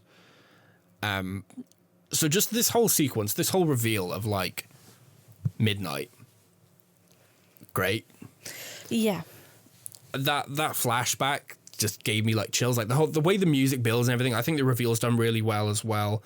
But yeah, that just normally I'm against flashbacks. I'm in terms of I don't need you to cut back. You just give me the information I trusted. But that kind of flashback to seeing David, like it's that moment, you know, when the entity's taken over him and he's just there and his eyes like wide open, like watering, and he's like shaking. It's so effective because I think not only does it remind you of how scared the doctor would be in this moment because he remembers that, but it really cements that we know this anyway, but I think it does that additional thing of cementing that this is still the same man. I think you forget sometimes that like Matt Smith and Jodie Whittaker are the same person. Do you know what I mean? Yeah. So I think this is that thing of, oh yeah, David Tennant and Ncuti are the same person. Well, this is what I find quite interesting as well, because Ncuti says, you know, "I've never been more scared in my life." Yeah. And it's that thing of like, well, technically, he didn't defeat it. Yeah. And it's one of the few things he hasn't defeated. That's one of the reasons I think Midnight is so effective as an episode is, it uses the Doctor's strength against him, and it's one of the very few things he was never able to. Not only was he not able to defeat it, but he never really knew what it was. Yeah. He didn't know what it wanted. He didn't know how it worked, what its goal was, what its powers were, what its limitations were. He never knew. The only reason he made it out of that thing is because a different character sacrificed themselves to get rid of it. Well. Yes. So, yeah, I just like this whole sequence a lot. I want to ask you, was the reveal when you found out? Or did you have suspicions before he name drops midnight? I had suspicions before. Yeah. For two reasons. Yeah. One, well, maybe three. One, I heard not people saying it was, but I'd heard a couple of rumours whether it might have been midnight. Right. Yeah. So that was I hate fan theories and stuff like this because I'm like, if it's right, then you spoiled it. So that's one. I had the whole thing of they were talking about whether, about kind of seeing that thing that's behind them and is it really there? Yeah. I know we've had that a couple of times. So I was like, oh, it could be midnight. It could be turn left. What was the other one as well? There was something else that I can't remember that was like, there's something behind you. Right. And another thing which I thought, I wonder if it is, but I don't know, carbon 46. It's diamond. Yes. Yeah. So I knew that. Yeah. I mean, it's interesting because obviously that is an obvious parallel to make. But the fact that they said they were mining for it, I was like, well, I thought it was kind of interesting because I thought... To be fair, they're not mining for diamonds. They're mining for mercury. She says that they scaled the carbon off the surface of the planet, but they're mining for mercury. But I know what you mean. Cause, it was like earlier on, though, they mentioned carbon 46. Yeah, they do. Yeah. Yeah, so I thought... I was just a bit curious at the time because I thought, I wonder why they're naming it carbon 46 and why they don't just mention It's funny because I diamonds. would just assume it was just a sciencey way of saying it because they're troopers, do you know what I mean? And they speak in terms like that. I know, but I thought, I thought the doctor would have mentioned something, or the fact that the Earth, or the land where they landed quite clearly wasn't diamond. Again, I wasn't certain, but it confirmed to me at this point, but... Yeah, it's funny because I was like, it makes sense after the reveal, but that's not what did it for me. For me, it was, I didn't clock it at the time, but now thinking about when they mentioned galvanic radiation, I mean, that should have been the giveaway. Because I'm pretty sure the only time they actually mention that is in Midnight. Yeah. But for me, it was when Shia says that before it turned into like a grey star or whatever, it was extonic. Yeah. That's what gave it away for me, because I remember that is how Midnight is described, and that's why they have to have that special kind of visor on the front of the cabin in Midnight. So when she said extonic, I was like, ooh. What was it you said at the start they mentioned? Is that what you mean by the radiation? Yeah, the galvanic radiation. Yeah. So, yeah, I like this a lot. I think it's a good... good reveal. The one thing that I really like, which I think adds to it, is the fact that, so from what we'd seen previously in Midnight, this thing worked by learning and mimicking to then get to a point. Yes. So it could talk. I like the fact that this may not be the same thing, but it may be the same creature, as in, like, it may be the same species. I think it'll be... it's acting in a very different way than the other one was. Yeah, I think we'll talk about this more at the end because it's a bit easy to talk about when we have all the information. But I do want to talk later about whether or not we think this is the same entity or whether it's just another inhabitant of the planet. I've got another theory, but we'll get to that at the end. So last thing Alice said is, there's something behind me, it can't be seen, it can't be stopped. So the doctor says, what do you mean? She says, it came out of the well and it was laughing, and now it's behind her. Cassio says it's impossible. He says it's got to be an illusion or a trick.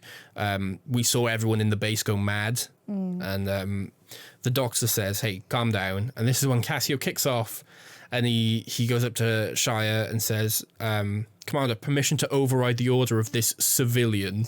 Well, he makes a little comment earlier on, doesn't he? Because he says that... Because the doctor mentions that he'd been there like 4,000 years ago. 400,000. 400,000 years ago, sorry. Yeah. And he was like, how can you be there? He's like, why are you listening to this man? He's obviously mad. Yeah. And to be fair, I guess as a human, you would assume that. Yeah. But God, yeah, the fact that he's like, I'm going to override. Well, yeah, he asked for permission to override the order of this civilian. She says, not granted, listen to the doctor. So the doctor says, no, listen to Belinda. And he asks Belinda, what's going on? So Belinda kind of, she picks up some like nuts from the floor and makes a little diagram. And she says, look, this is Alice in the middle. This is us here. And if something goes behind her like that, like directly behind, they die. Yeah. The doctor says, if it's a clock face, you die at midnight. I hated that. Yeah, it was. I hated that. That's not needed. No. I didn't hate it. Like, I don't feel that strong about it. I didn't like it. I don't like it, but it's like I said, I wouldn't go as far as to say I hate it. I don't feel that passionately about disliking it, but it's just like... I was disappointed. It's just a bit much. I don't think it's needed. Again, not needed. Something that was added for... I don't think it added anything. Saying that. If anything, I think it subtracted from it. Yeah. Yeah. So yeah, Cassio says, if that's the case and there's just something behind her, why don't we just kill you? And he points the gun at Alice. And she says, because if you kill me, then it will go behind you. And at this point, he kind of stops and he looks a bit kind of like freaked out. She says, what, you think it crawled its way out of hell to get to me? You idiot. I'm just the only one left. Fair. I love the fact she calls him an idiot as well. Yeah, because she's really like polite for most of the time. But to she's be fair, she's scared and she's not that argumentative. But yeah, this moment she's like, "You idiot." Yeah, but it's so fair because she doesn't act this way with Belinda or the doctor. Yeah, she and even the other crewmate, she's generally pretty like polite. Yeah, but she can obviously tell he's an idiot. Yeah, and she's like, she's just fed up at him. Yeah, she's just had enough. I guess it's one of those things of like sometimes you got to be quite. Not visceral, but strong with the way you say something. I mean, to be fair, it works because he does back off. I was say because this man is literally going to try and kill you. Yeah. So she's like, "Well, you're an idiot." Yeah. And he's like, "Oh, okay." Shia says half the people had broken necks and the other half was shot. So this is when Alice says they killed each other to try and get rid of it. But if you kill the host, it goes to you and it will stay there forever. Yeah. So that's horrible. That is horrible. That's horrifying. The thought of this base killed each other. Because obviously some people, like one person would be possessed, someone would see something, panic, shoot them, it would jump over to them, and then obviously this would keep happening. But as they're panicking and turning around, people behind them would just be getting killed anyway. Yeah. And yeah, again, I think what this episode does well is that even, regardless of whether this is the same entity or not from Midnight, I think what it does well is its strength is still the same thing, even though it's a different... thing. The whole thing of being behind them is different to the repeating thing. It's like what it relies on is turning people against each other. Yeah. It doesn't actually like, it's not an alien with a big gun. It doesn't come down and start like tearing things apart. All it does is drive people mad but not even a sense of like, oh, it climbs in your head and turns you crazy. It uses people's own brains against them. It just makes them paranoid and makes them fight each other until they drive themselves mad. Yeah. And that's what I find quite scary about this thing. Well, I think the next bit's quite interesting because it can be reasoned with. So, okay, maybe I'll hang on till we get there, but we know that if you go behind it, or behind her, it doesn't mean you'll die. What do you mean? Well, because there's points where she turns around, or people go behind her. No, I know what you're saying here. Someone needs to be. Yes. Like, there needs to be people both sides of her. Yeah, I had this thing, because the first time I watched I was a little confused, because there's a moment where Alice does like a full like 360 spin, and she's like, look, there's nothing behind me. And it's like, well, if you go behind the thing that's behind you, you die. Why doesn't that just kill everyone in the room? Yeah. And it was only watching it the second time that it fully clicked for me. I was like, no, you need, like, if it is a clock face and Alice is in the middle, you die at midnight, but there needs to be another person standing at 6 o'clock. Yeah. Which I didn't fully grasp on the first viewing, so I thought that was a bit kind of loose, a bit kind of like confusing. But I picked it up the second time, and that makes a lot more sense. Yeah. Because I thought it was not a plot hole as such, but I thought it was a bit of a contrivance. It was only something that made sense afterwards. This is why I think it's interesting, because I did pick up on that on the first time. Yeah. Because I thought of this thing less as you would say, an evil creature trying to drive people mad, and more a creature that's just trying to flee and try to stay hidden. I don't think it wants to stay hidden. I think it does. I think it's curious, but I think it wants to stay hidden, and this is why I think that's the case. Because it will go around, even though it's invisible, and now and again it pops out, it will go around, if they spin around, right, that it can go around them. Yeah. But if people are on both sides, it cannot hide. It is viewed from both points, and therefore it will kill whatever thing is directly facing it, because it automatically sticks to your back. Yes. And I think this is why the doctor then says later on to close your eyes, and why that works and they don't die. Because the doctor's basically saying, don't look at it. It isn't there. We don't see you. Right. And then they don't die. So I think the creature's like, well, you're not view, because the people who die, they view it and then die. I think that's an interesting way of looking at it, in terms of, because I hadn't thought of that, about like, it's because they make a comment of saying it's behind her, but not behind her as in it's clung to her back. It always seems to be behind her, relevant to where you are. Yeah. So if Alice is facing one way and you're, say, at her side, so you're looking at her shoulders, then it'll be on her other shoulder. Yeah. So that's the way it's kind of framed. It kind of it's like not always, orbits around. It was a bit confusing at first, I say, because when they say behind her, I always assumed on her back. Yeah. But it's not. It's always just behind her, relevant to where you're standing. Yeah. So yeah, your comment about like... That's why I think the midnight thing doesn't work as well. Your comment about how like... Yeah, okay, maybe it's the fact that it's always behind her, it's seemingly hidden, and it only kills you when it cannot be hidden. Yeah. I think is interesting. My only thing is I don't necessarily believe that it's because it's the creature acting because it doesn't want to be seen. Well, I don't think that's what it is, because the creature, I don't think, has an issue with being seen. I think the creature, I don't think that's the case. I think the whisperings...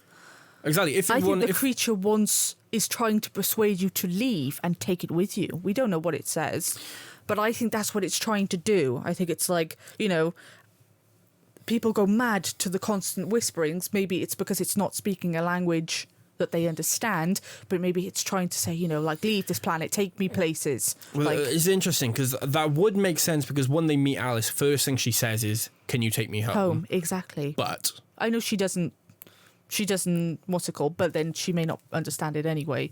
Well, no, the thing is she's deaf. She doesn't hear it. That's what I mean. She wouldn't, even if she could hear it, maybe she wouldn't understand it anyway, and that's why it would drive him mad. Just because... Yeah, but it doesn't work then, does it? Yeah, but maybe it's trying to communicate with them. I don't know. I don't think this thing is as malicious as you think it is. I don't agree fundamentally that this is a creature that just wants to stay hidden and it's only doing what it does because it doesn't want to be seen. Because I don't think it has a problem with being seen. I do think it wants to get away because it wants to we don't really know what it wants to do. But what we do know is it seems to enjoy what it's doing. I mean, the doctor does say that later. And yeah, I think you're adding an element of humanity to it. I don't think which I it doesn't am. have. Because, again, if it is the same creature, and if it is, because we don't know whether it is. We never saw the original, and we never saw this one. If it is the same creature and technically could have the same abilities, again, we don't know, maybe they learn differently, why wouldn't it have just taken over somebody to leave? If it just wants to leave... Like, control their body? Because, let's be fair... The first one had a lot more fun and was a lot more malicious than this one is. This one's just trying to hide, and it will be, what's the word? Is it malevolent? Or it will be, I can't think of the word, but it will allow you to live if you just don't view it. And again, I feel like you're adding an element of humanity there where it's making a conscious decision. I don't think it's something that's necessarily sitting on your back and is choosing who to kill, and is saying, I'll kill you if you meet this criteria, I see it as something that just has to happen. I'll tell you why when we get there. But yeah, at this point, Shia asks the doctor, you said you've been here before, when? And he says, a different life, back when the world was made of diamonds, and I met something so vile, it had no face, no name, and no self. I'd never been so scared in my life. Great. Love that. I love that Again, the team are just like, well, great. The way he describes it as, I met something so vile. I'm like, that's me. Like, the Doctor never describes things in that way. No. Even things like the Daleks. Do you know what I mean? The Doctor wouldn't describe the Daleks as vile. Do you know what I mean? He would say they're awful, they're the most dangerous creatures in the universe or whatever. But to describe something as vile, do you know what I mean? The Doctor's really got to feel strongly about that. Do you think that's because you feel scared? Probably, but it's that thing of, I think, because of the experience in Midnight, it's like... Do you think it's because, like, do you mean... It didn't seem to have a goal. Do you know what I mean? We get the impression it was learning, but the fact that it was just doing horrific things for fun, seemingly, I think it's something that just fundamentally cannot be, like...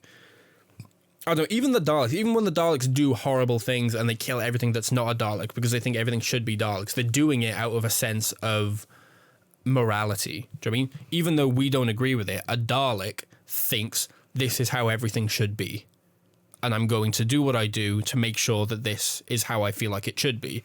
Where the Midnight Entity doesn't have rules like that. It doesn't have a morality. Like it doesn't have a code.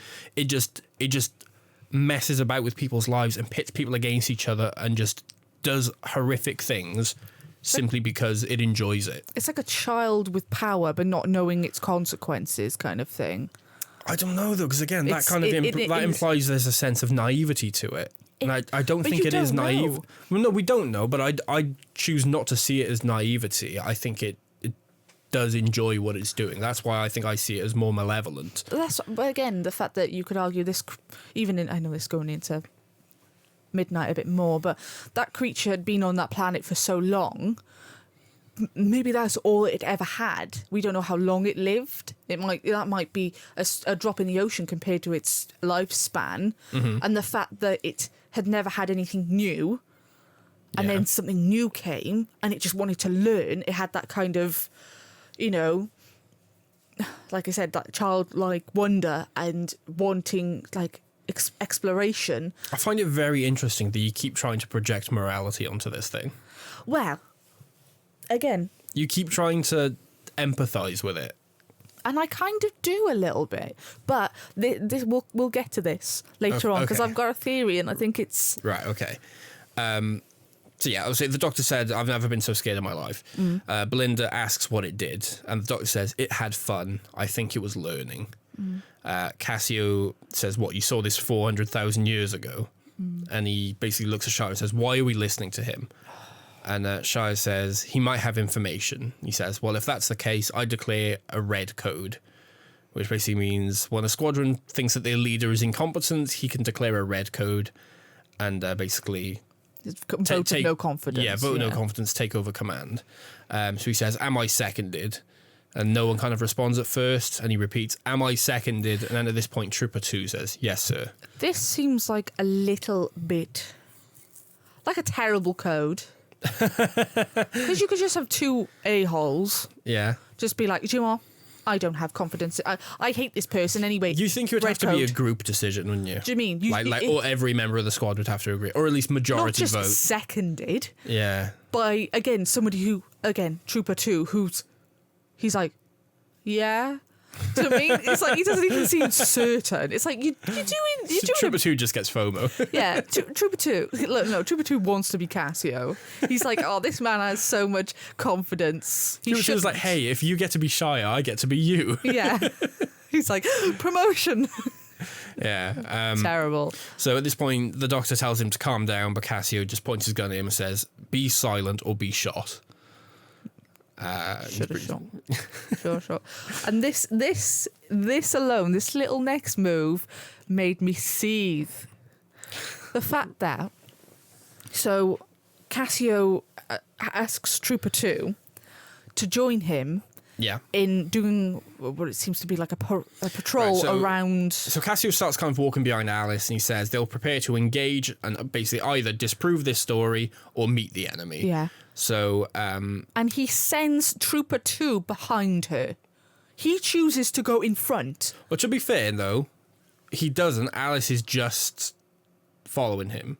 Like, he's circling around her, and Alice is turning because she's keeping her eyes on him. Well, he says, "Look at me." Oh, yeah. I mean, yeah, true. And then he's like, "You go behind." He's literally sending him to his death. He's like, "Go on. Like, if you feel that strongly about it, you go behind, mate." Yeah. But yeah, they start kind of circling together. Like, say, Trooper 2 standing in front of the door. Cassio's kind of circling around, and because she's turning to keep her eyes on him, once he kind of stands opposite Trooper 2, so they're kind of like 6 and 12 on the clock. Trooper 2 gets launched into the air. He does. Goes flying. Again, this is why I kind of have my thing. They all, before they do, they pull a face of shock as if they've seen something. Yeah. So that's why I think like this is why they see the creature and then they're launched. And hence why the doctor says, "Cover your eyes." We'll get there. Yeah, not sure. Say Trooper 2's been launched into the air. He's dead. Cassio is still circling, and everyone's yelling at him to stop. And during this whole like panic and kerfuffle, 3 more of the troopers die because they're all just getting flung off into the air and everything as well. And at this point, Shea steps forward. And she kind of taps her chest and she casts her like subtitles onto Cassio's chest. Yeah. And she says, "Alice, turn 180. Yeah. So Alice obviously reads this, turns around and looks at Shia. And as she does, Shia kind of like takes a step to the right to be in line with Cassio. And then Cassio is killed too. He goes flying and dies. And then the room goes really quiet for like 5 seconds. I know, this is the thing. I there's 2 things which I expected of this scene. I mean, one, I was like, yes. Woo! She's taken charge back. Yeah. I was expecting the doctor to drag her over the coals. Yeah. He didn't. No. He was like, I think he probably knows that because she says, "I had to. He was out of control." Yeah. Yeah.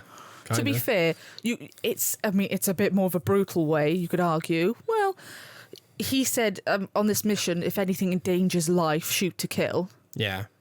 That's what she did.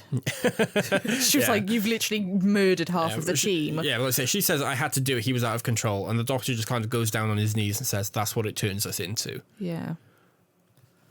Oh, it's sad.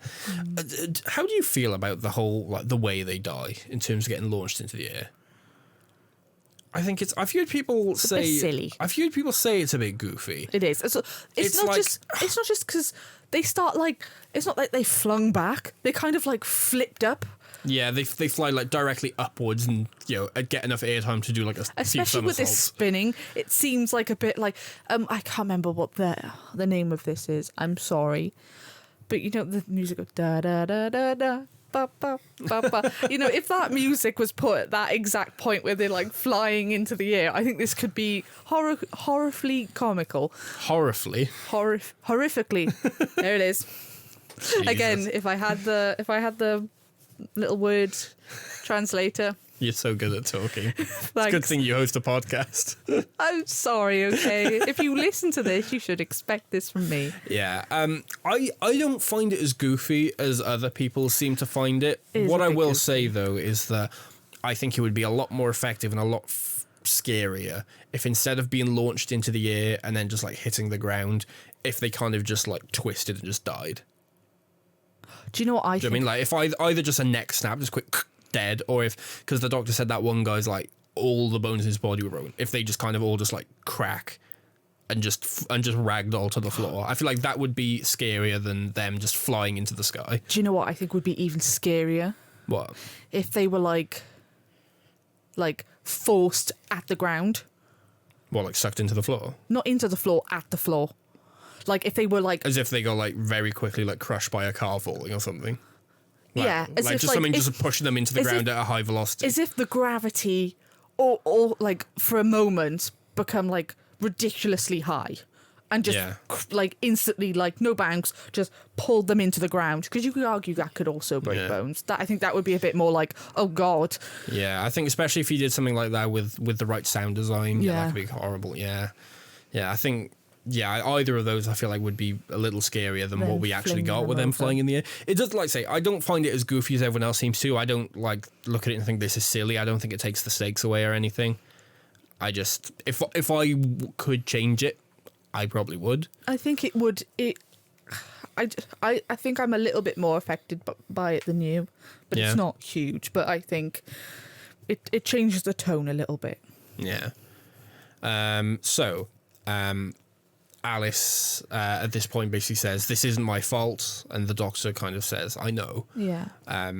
Shia says that they need to leave this place and retreat, and Alice kind of looks at her and signs, "What about me?"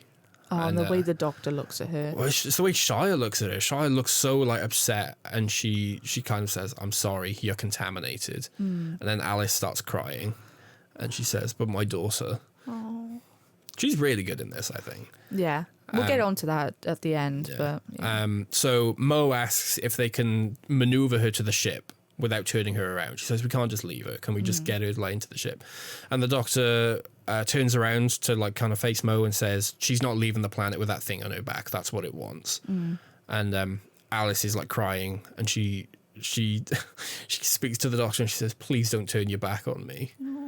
And he turns around and he signs, "I'm sorry." He Yeah. kind of like rubs like the circle on his chest. The way she says that, oh man, it broke my heart when Yeah, she it's said just that. I was like, oh man. Well, that's the thing. Like, do you mean that it's something that it's so easily done, keeping her out of the loop Yeah. and making a decision on her behalf, especially when she knows most of the team are going to leave her anyway. Yeah. The fact Especially that because the doctor's probably the one person that he's literally said, like, anything for you, it's okay, we'll help Yeah. you, we'll get you home. And then for him to turn his back, she knows, like, he's saying something he doesn't want me to see. Yeah. Yeah. So at this point, he says, "I'm now addressing the thing behind Alice Fenley." He says, "My old friend, you have waited 400,000 years. Who are you? Are you there?" And then he kind of leans in. He's like he's like on his knees, like squatting, and he leans in and he starts to hear like whispering. And What do you think about this scene? I think this scene's quite cool. yeah, well, he says to Alice, "Maybe that's how you survived. You can't hear Yeah. it." Did you think that was going to be the case initially? What? That the reason she survived is because she couldn't hear? To be honest, I didn't think about it. I try with these kind of stories. I try not to think too far ahead. A lot of people try to work it out. I don't want to do that. I just want to be strapped in for the ride. Well, But I feel like as soon as you have a character with a defining trait, especially when it's like a disability or something, it normally ends up being the resolution, doesn't it? well, this is what because It's like when last time we had a deaf character in Under the Lake Before the Flood, it was the same thing. Yeah. You know, the ghosts were like mouthing words, and because she was deaf, she could lip read, and it's Yeah. like there's always like, oh yeah, okay, fine. Well, this is what I found quite interesting because I kind of had a thing of like this may be linked to Midnight and a couple of things along the way. When we like see that she's deaf, I thought maybe this would be linked to the fact that the original creature worked through speak. Yeah. And I was like, oh, I wonder if that's why she's survived. Yeah. Because she's deaf. But then obviously it takes this onto a different level. It is for the same reason, but not because of what I thought initially. Do you mean? Just an interesting. This obviously isn't the case because Alice was the last person to survive. But I thought what maybe an interesting idea would be if the reason why the entity doesn't do the same thing it did before in terms of repeating is what if, like hypothetically, the first person it possessed out of the well was deaf, Yeah. and it couldn't rely on its usual technique, so it had to learn another way. Yeah. Obviously, that isn't. I'm not saying that's what happened here, but because it does make sense. But I was just, if I'm just spitballing, thinking out loud ideas. That'd be cool. What you could do with this, that could be a fun way to explain why its powers seem to be different now. It had to evolve and learn a different way of manipulating people. Yeah. Yeah. But yeah, anyway, so the doctor can hear whispering, and Alice says, well, she asks what it's saying, and he says, "It knows my name," and he starts crying. Insert complaint about the doctor crying every episode. I know, but that's again, this would be so much more impactful it would, if he yeah. didn't cry every episode. Oh. That's not me being exaggerating, saying, no, every episode. No, it is every episode so far he has cried. Yeah, every single one. And that's the thing. It is Nshuti's, not like his only, but it is one of Nshuti's strengths. The fact that he can bring so much emotion. And my God, I feel so bad for him because he must be emotionally exhausted for doing this Yes, show. that's so true. It takes so much from you. Yeah, To do that's what that. I mean. If we'd never seen him cry, up to I this agree, point, it would be and more then this moment, that would be so impactful. Because again, DT is kind of crying, isn't he? In Midnight, Yeah, he is. and, yeah. And he's even silent. I'm not saying David Tennant never cries because David Tennant, he had that like one tear when him and Rose get separated. When the Master dies, he's kind of sobbing, but it's not a common thing at all. No. So when he's there on his knees and he's shaking and his eyes are like wide open and you can see he's streaming with tears and he's not saying anything, that's so impactful. Yeah. And that's, I mean, this would be a really, really powerful moment if he didn't cry yesterday because the meta fans said they were going to blink out of existence. Do you know what I mean? Yeah, that's the thing. It's so right. Like, the difference between that, the fact that, again, it wouldn't have been mentioned if you had only jumped on at Nshuti's point, but the fact Yeah. that the Doctor only tells his name to the most important people in his life. I'm just saying that he's never told anybody, I don't think. He has. He told Well, River. River. Well, even there, that's a weird thing, though, because... He had to because he got married. But he didn't tell her when he got married. Do you remember? Because he says he tells her, but then when we get the flashback, we realise he didn't actually tell her his name. He told her, look in my eye, and he's like in the Tesselector, isn't he? He must have told her his name because she says it to him in the library two-parter, but we never actually see it happen. Yeah, but either way. So yeah, at some point he must have told River, but as far as we're aware canonically, I don't think anyone else knows. Well, I'm assuming the Master probably knows. I don't know. But other than that, yeah. Do you mean like the people who have known him for eternity? Yeah. No. So the fact that this creature knows, Yeah. and technically Clara might know. And it does beg the question, why does it know? Right. Charles give me a little gesture. I've got a theory. She's got a theory. Yeah, so he says it knows my name and he's crying. And he stands up and he says, oh yes, it's behind you. And Alice is like, yeah, I know. And he's like, no, I'm talking to the thing behind you. He says, there's something behind it. And Belinda asks what he saw, and he says, the way out. So at this point, he says he forgot what kind of mine this is. It's a diamond mine. So he tells everyone to get ready to run, and he starts kind of turning the valves on like a nearby machine. He asks Shia how many people can be in the airlock at once. She says 6. He says, okay, there's 7 of us. So he's obviously trying to think of a plan real quick. So he tells Shia to get ready with her pistol because she's the best shot in the land. He says, I'll need you to fire twice. He says, right, I'm now addressing the entity behind Alice Fenley. If the thing behind you always gets destroyed, what if the thing behind you is you? And then he tells Shia to shoot the pipe vents on left and right to start leaking mercury into the room, which he does. And the mercury's kind of leaking from the pipe, and the pressure, I guess, is splitting the pipe from left to right. So it's kind of making a crack down the middle, and now the mercury's falling and kind of making like a waterfall behind Alice. So Mo says, it's going to reflect it. And Belinda says, it broke all the mirrors. Shai says, it's going to see itself. So they stand and watch as the mercury kind of fills up, and then this massive kind of force pushes Alice forward, and then they all start running to the airlock.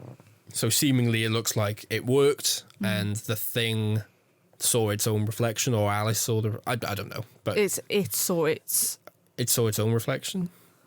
Yes. I don't know. Or it meant that it was behind itself. Yes, because the Doctor was standing in front of Alice, and then behind Alice and the entity was the reflection of the... Mercury, of the... Yeah, sorry. Yeah. You know what I mean. So yeah, it looks like Alice is free now, so they're all running to the airlock.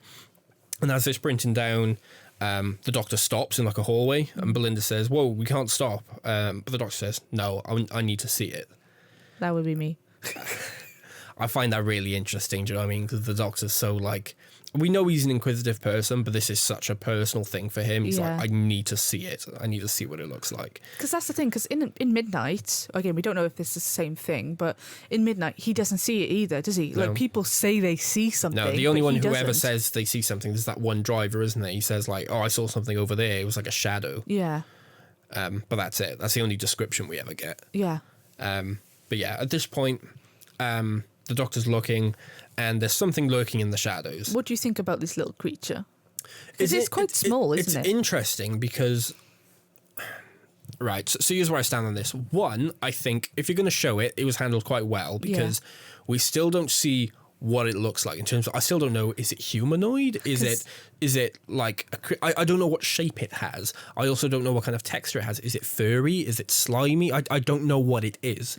So in that sense, we kind of see something moving, but I don't see any detail. That's the right way to do it. I thought I saw a tentacle. I don't know.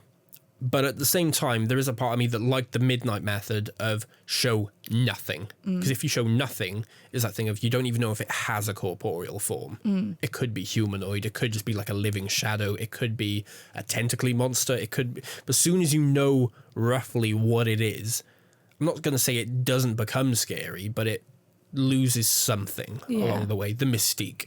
The idea, the way that the cabin driver describes it, I thought I saw a shadow or something over there. It looked like it was running. Yeah. And Mother Doctor says, running where? And he says, towards us. Terrifying. Yeah. Scary. Do you know what I mean? But then soon as if I'm picturing like a little kind of rabid tentacly thing running towards it, it's not scary anymore. No. I don't know why. Yeah, like, for me, like, if you imagine like a shadowy thing, kind of like, I know this could be random, but like iRobot, kind of... Right. Like, very sleek, but kind of fuzzy, human-esque shape. Yeah. Just running towards Bolting you. it. Yeah. That's you'd be scary. like, oh Yeah. my God. Yeah.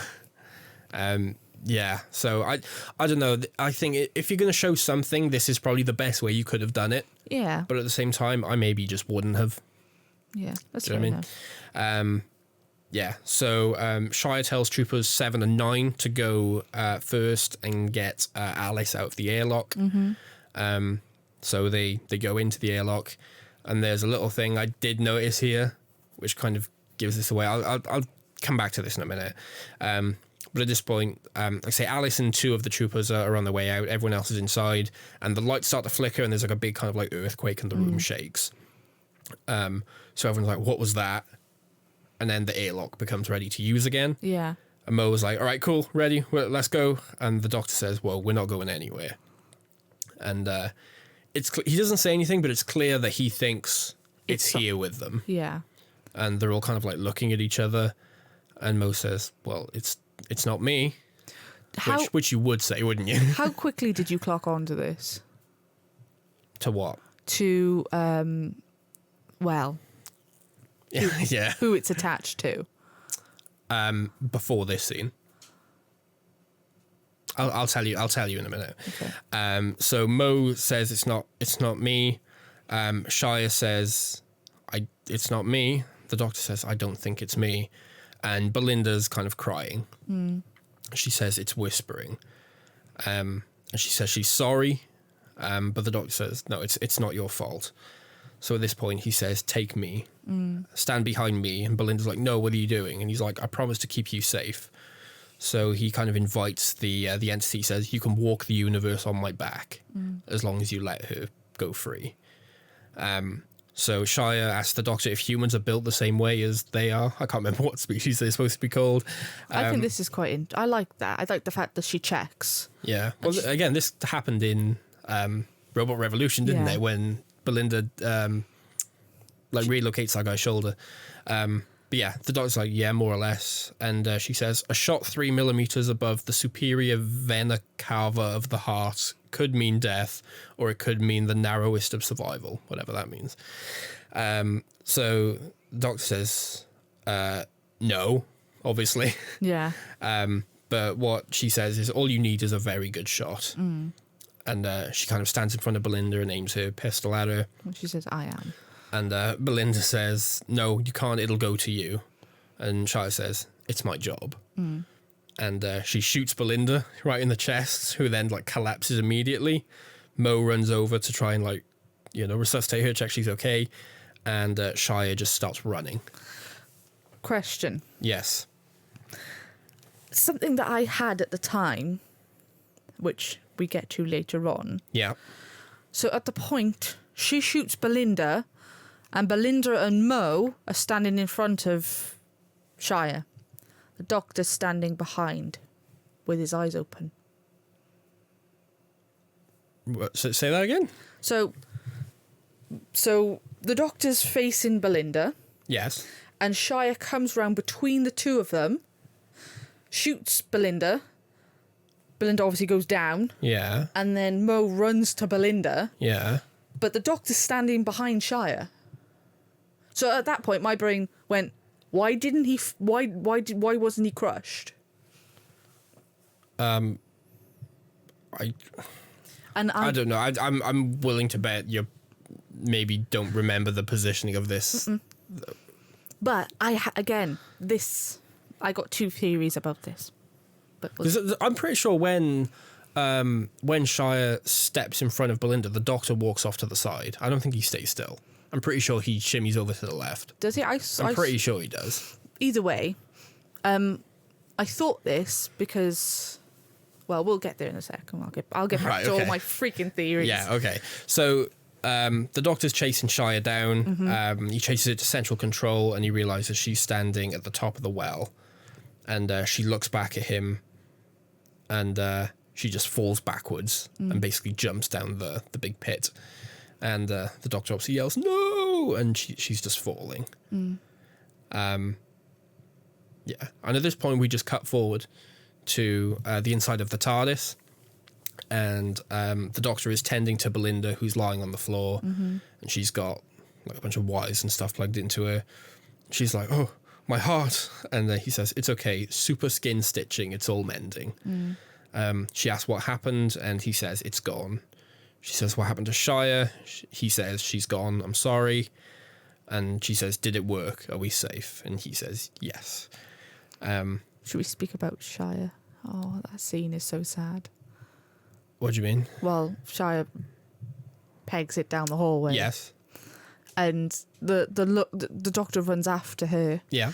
And the look on his face, but also hers, as she kind of looks back at him as he just gets there in time, and she just...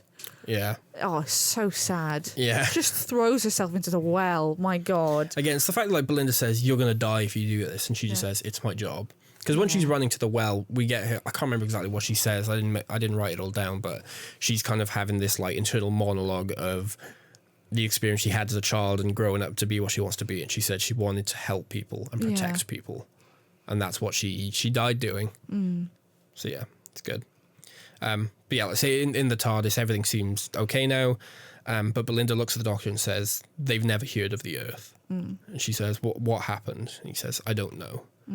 And he just kind of lies down next to her, and they're just kind of lying on the floor of the TARDIS and just looking up, really. So at this point, Mo is reporting to command. She says that Troop Leader Shire should be recommended for posthumous recognition. She says, "And Cassio, he tried his best." What do you reckon about that? Nah. No. No? No. She says, "I think we should follow the doctor's advice, nuke the site from orbit, never to return." And the camera cuts over to the monitor, and we realise that the commander is Mrs. Flood. That little woman. Yeah. She's so jammy. Mrs. Flood asks about the doctor. She says, "Who is this man?" And Mo says, "I thought he was sent by you." And Mrs. Flood says, "Was he carrying this?" And she shows a photo of the vortex indicator. Specifically, I didn't see, it was the outside of the palazzo from last episode. So when she was there, she must have taken a photo. And Mo says, "Yes, he did have that." And she says, "As I thought, that's very good news. A vindicator." So she's happy that he's using it. There's so many theories going. Is she hoping he's saving the day? Is it going to cause destruction? We don't know, do we? Yeah, but she's happy that he's using it. Yeah. So at this point, Mo hears the TARDIS sort of dematerializing. And she rushes out, and just to kind of catch it at the last moment, kind of fading away. And then at this point, another trooper called Val appears, and she's like, what was that? And she's just like, Mo's like, I don't know. And they basically have this quick kind of conversation of like, just had an absolute nightmare of a time. yeah. And Val's like, yeah, I can believe it. And then Val just kind of looks over Mo's shoulder and kind of acts like she sees something but doesn't say anything. And Mo says, what? And she says, nothing. And Mo just looks really sad. And she's like, what is it? And then we cut to black. And that's it. Ooh. Ooh. Right. There's so much to talk about. Okay.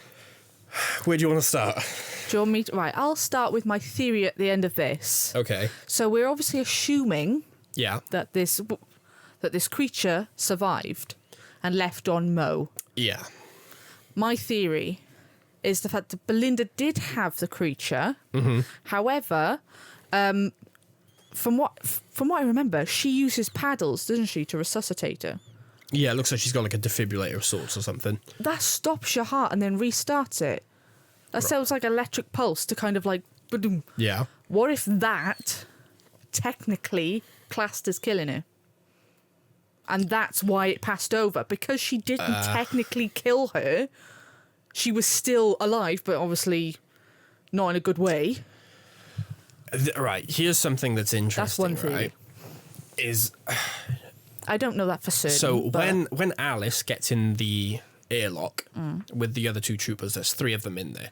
But you know there's that little screen display on the side? It says there are 4 life forms in there. Oh. So part of me thought it got out there. Yeah. But then why would it be on Mo in the end? Unless Mo killed her, which I wouldn't assume would have happened. Yeah. So maybe there's 2.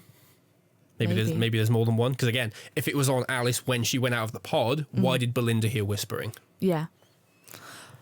So Well, yeah. There could be many. does there have to be more than one? There Or could be. maybe it can split itself. Maybe it can separate. I don't know.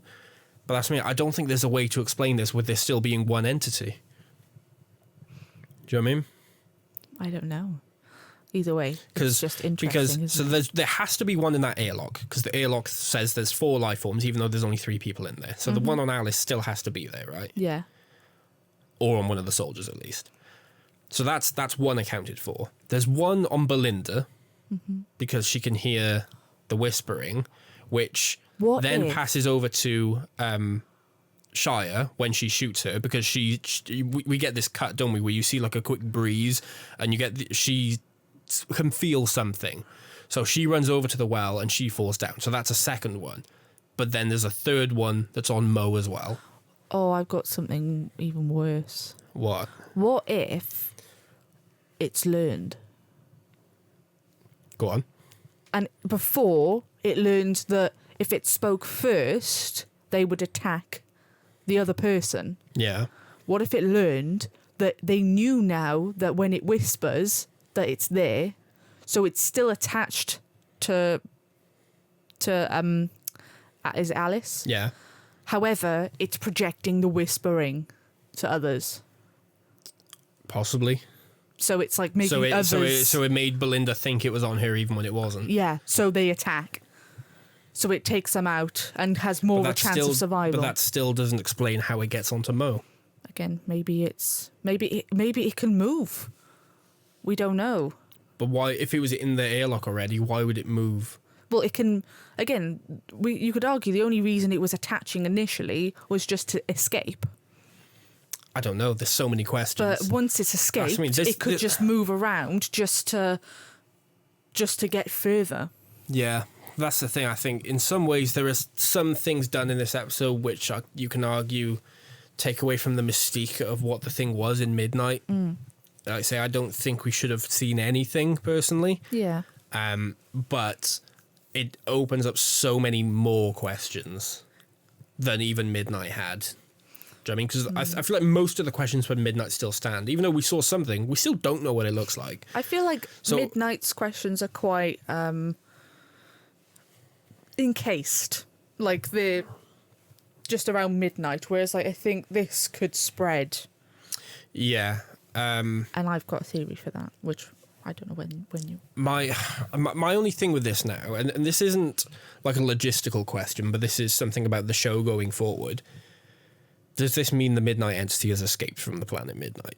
Well, do you want to hear my theory? Go on. I was thinking about this when we were watching it, but more afterwards. What if the Midnight Entity is the same one in Listen? Right. So, again, in Listen, there's something under the bed of the Doctor, behind the Doctor. It would possibly have known its name, because there's like other parts. Young Danny Pink says it's something under the bed. Yeah. And they mention about, you were saying there's something behind you, and that's why under the bed is so scary. So they go under the bed, then it's on top of the bed. And the Doctor says... kind of like mirroring again. And the Doctor says, if you go now, we won't look at you. And it leaves. Yeah, that's interesting. And the fact that it survives all that time and he's outside, it could possibly know the Doctor's name from that point. There are interesting parallels there for sure. Like I say, that's quite compelling, the argument of there's something under the bed, and when they climb under the bed, it's on top of the bed because it's kind of switching the midnight position. That's really interesting, actually. And the fact that it's something that everyone's scared of. They've never seen it. Yeah, they've never seen it, and the fact that it seemingly has survived to the end of the universe. And is very good compelling. at hiding. Yeah. My only thing is, what's it doing on Earth in like 1996 or whenever it's supposed to be? And why is it all of a sudden not as malevolent as it was before? But again, it could... Why would it want to escape? Because we get the impression in Listen that all that thing wants to do is hide. That's what it's evolved to do. But if all it wants to do is hide, why would it want to escape midnight and get to a planet with more people? Maybe it's just... It just wants to see the universe. Maybe it's just sick of seeing the same views, and then its planet has been destroyed, and all it sees is darkness now. Again, there could be multiple of them.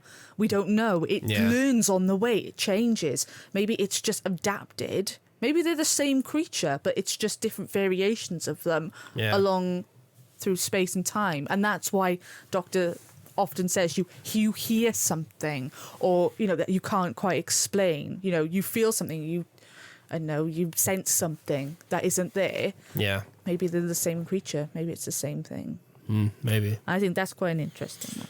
Yeah, I mean, there's a lot of this. I reckon as well. If you looked into that more, there's probably quite a lot of parallels in there. Yeah, I think I could be wrong, but I think you could plausibly. There's probably some plot holes, but I think you could plausibly write that in a story. Yeah, I think if Russell wanted to tie the Listen Entity and the Midnight Entity into being the same thing, he probably could. Yeah. Yeah. Yeah. Do you have anything else theory-wise? I think that's it for now. Okay. So just in general, The Well. Did you enjoy? I did enjoy. Yeah. Like I said, I thought it was really good. I think there was points that I would have changed and improved on. Yeah. I think the actress, I can't remember her name, Rose something, the girl who plays... Yes, Alice. She's brilliant. Yeah, she's really good in this. She's really good in this. I've seen her in... I know she was in EastEnders. I know this is just the most British sentence. She was on Strictly, right? And it just seems like the nicest person, so down to earth. And her whole... The way she plays different levels in this, I think is brilliant. And the fact that she's deaf as well. Yeah. So that she would have to... It wouldn't have just been somebody... for example, if Russell was, I don't know whether Russell knows sign language, but if he was directing, do you mean she would have had to have paid full attention? Yeah. She might have had to have had an interpreter. Like, there's so many obstacles there. Yeah. And I think she does a really good job. Yeah. But yeah. Anything else you want to say, like in terms of just thoughts of the episode in general? Again, I like the idea. I like the fact that it brings more questions. Again, whether there's more than one. I think this era of the show, like RTD2, needed another spooky episode because the only one we've had really was 73 Yards. Yeah, and I think that was the standout of last season for me personally. Yeah, I know we're only 3 episodes in, But I think this is the standout of this series so far as well. I will say, I found 73 yards more effective Than this. I agree. I agree. because that. Because I We're think on about earlier about episodes that kind of give you that guttural thing and that Yeah. kind of affects you physically. That was one of them. But was like, I oh think my this as well. God. I don't just think it's because 73 yards necessarily does like the scary stuff better, but I think it's because the whole thing with 73 yards was a character piece on Ruby. It wasn't just about how scary this thing is that's always following her. It's about how she's terrified of this thing. She's scared that the doctor's not around to protect her anymore, and then she slowly grows more comfortable with it and then almost relies on it to be like her ever-present companion. I found it did a lot of character work without doing anything. I honestly, I know it's okay, again, we're not talking about 73 yards, but I love that episode so much because, like you said, it goes from that thing that's so horrific. It starts from people she doesn't really know running away, and then how her mum and then Unit run, and then like you said, she moves on with her life, and then she kind of like looks out the window of her apartment. She's like, Happy New Year, and like you said, it tells you a lot about her as a person, doesn't it? How over time something that basically ruined her life has brought her comfort.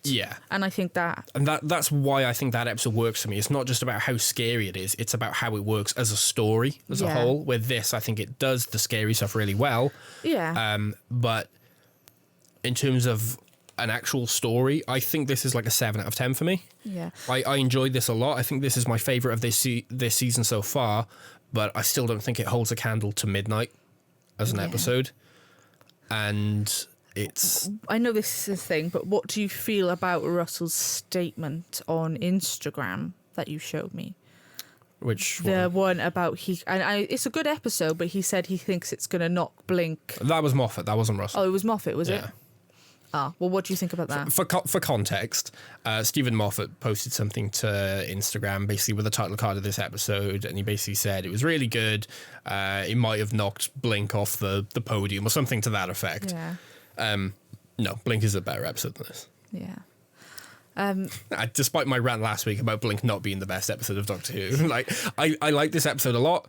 I like Blink a lot. Neither are the best episodes of this show. But I think Blink is much better than this.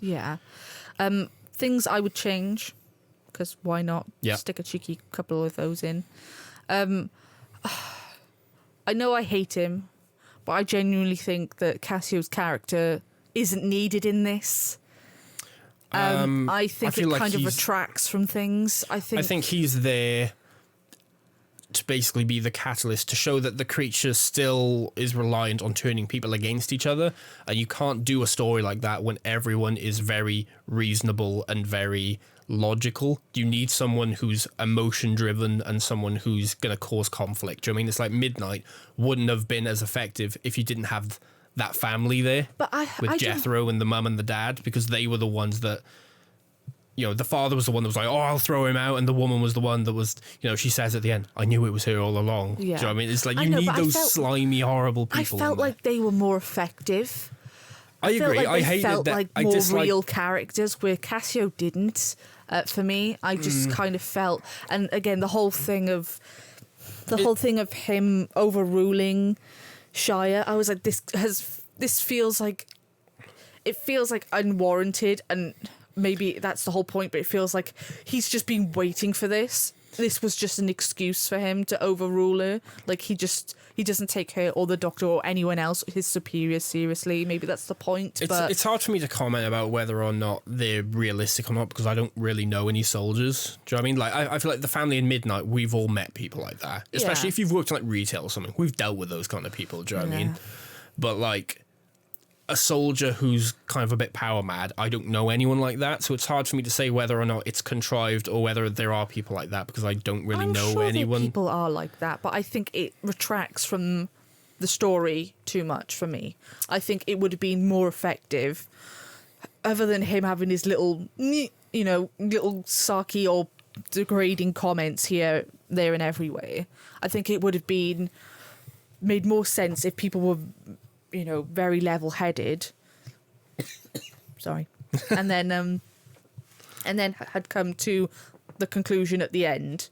Oh, how did you feel about the Mercury at the end? What, in terms of reflecting it? Yeah. How did you? I know it wasn't really, but how did you deal with that resolution? Like, it didn't really resolve things in the end, but It was fine. I like to say, I was a bit confused yesterday when we watched the first time because I didn't fully understand how it worked with the whole thing of you have to be in line with it. Like, someone's got to be at 6 o'clock and 12 o'clock for it to work. I didn't understand that properly the first time. So I was a bit confused with the Mercury resolution. I was a bit like, I don't understand what's going on. it's kind of like it's like Medusa, but instead of looking and turning to stone, you look and you I got what it was trying to do in terms of get it to reflect on itself, but I didn't understand logistically how it worked. Now, having watched it a second time, making notes and paying more attention, I got it. I think it's fine with me. I think it's set up from the beginning. It doesn't feel like a Deus Ex Machina. It feels naturally kind of woven in. One of the first things they say when the Doctor asks where they are, what are they doing, she says there's a mining expedition drilling for Mercury. I've got another theory which I've thought of. What if the creature doesn't move when the person dies? What, dies of like natural causes? It dies in general. What if there were that many creatures there that they just attached to everybody, but people were so focused on Alice, right, that they didn't pay attention to everybody else's behind everybody else's shoulders? Do you have anything to back that up? Or? Well, it would kind of make sense to the rest of the team. Do you mean they're like, oh, they shot them and they shot them? But maybe they just all, by chance, just saw something behind somebody's back and assumed it jumped over, because they don't know that for certain. Maybe they just all had one. There's so much to think about with this. There's so many factors that go into this. There's so many, like, we could talk about this. Like, this could be an episode in and of itself. I can feel like we did. We I mean, how long we go? We're about 2 hours, right? So we could do an episode in and of itself. Yeah. Just talking about how this thing could work. But I think that's a good thing, because we don't know how, and therefore I guess that makes it a bit more scary. I think this is really good. I think this is my favourite episode since 73 Yards. Maybe Dot and Bowl, not too sure. I like that one a lot too. But I think this is really good. I enjoyed it. Yeah. Yeah. Do you know what time it is, Sean? Trivia. It's trivia time. Yeah. I managed to get a working title this week. Oh, yeah. Yeah. The working title was The 13. Because 13 people go in. Yeah. And 7 come out. Lucky 7. I'm like, the 13, okay. I don't feel strongly about the 13 being a great title, but then again, I don't particularly feel like The Well is a great title either. No. I feel like The Well would be a better title if The Well was more of a focus point. Yeah, because Like the Satan Pit is a focus, do you know what I mean? Because it's the whole pit. episode is building up about what is the pit. The Well is not really like, it's only in like 2 scenes. No. It's just like, oh, it's where it came from and it's where she jumps in at the end, and that's it. So I'm like, I think it could be a good title for a different story, maybe. I don't know what I would call this, but maybe if I thought about it. I have. The cast and crew went on deaf awareness course in support of Rose Ailing Ellis. Aww. So they I all like that. They all had a bit of lessons, I guess. Yeah, a bit more understanding as well. Yeah. And the only other thing I've got, and this is just more of like backstory in terms of how this episode came about. I don't know if you saw this, but not long after Ncuti Gatwa was cast as the Doctor, he did a bunch of like social media stuff on like the Doctor Who Instagram page, whatever, answering questions. And one of the questions he was asked was if you could take the TARDIS anywhere, or you know, if you could have the Doctor go anywhere, what would you have him do? What kind of stories do you want to be in, basically? Yeah. And what he said he wanted to do was have a story set in Nigeria, specifically looking at the Yoruba religion. Yeah. So the initial plan for this episode was is going to be bringing the, I don't know how you pronounce it, I think it's the Orisha into the show. So the Orisha are like divine spirits from this Yoruba religion. Yeah. So it was kind of going to be a bit of wish fulfillment for Ncuti. The only thing is Russell tried tying the Orisha into like the Pantheon kind of storyline, But apparently he's concerned about being like disrespectful towards like real life religions and stuff. So the concept was kind of scrapped in like pre-production. Yeah. But by the time he'd written a bunch of ideas down, he kind of realized the parallels, like the unintended parallels between this episode and Midnight. Yeah. So that's when he kind of rewrote the setting and everything to make it what it is here. But this was very different originally in concept. Yeah. Which is something I think Russell's good at. From reading the writer's tale, he's really good at, he'll have an idea, write it down, and then maybe realize this isn't working, and completely scrap the story and do something completely different setting, different villains, whatever, but he'll keep the focus of the story the same thing. Yeah. He's good at realizing the story Has potential. a story does something. Yeah. It's not just about what happens in the story, but a story should do something to the person experiencing the story. And even if you change the characters and the location and the setting and all that stuff, that thing should stay the same. And he's pretty good at that. Yeah. So I find that kind of interesting that this went from, the Orisha in Nigeria to, 400,000 years into the future. Yeah. And the Midnight Entity coming back. But yeah, I enjoyed this. Yeah. Anything else? That's all from me. Yeah, cool. All right, so thank you all very much for listening. This episode was a lot more tangenty, I feel like, than we usually are. And that's saying something. Well, I feel like we went a lot more tangents, but I think they were more Doctor Who related. Yeah, true. Which Yeah, I guess that's what you're here for. So Yeah. thank you all very much for listening. We appreciate you as always. If you enjoyed this, don't forget to leave a like if you're on YouTube or whatever. You can subscribe to keep up with everything else we're doing. You can also check us out over on YouTube Music, on Apple Podcasts, or on Spotify, wherever your platform of choice is. With that in mind, I guess we'll see you in the next episode where we're going to be reunited with Miss Ruby Sunday in Lucky Day. But until then, stay safe, stay away from Mercury mining expeditions, and we'll see you next time. Bye. Goodbye.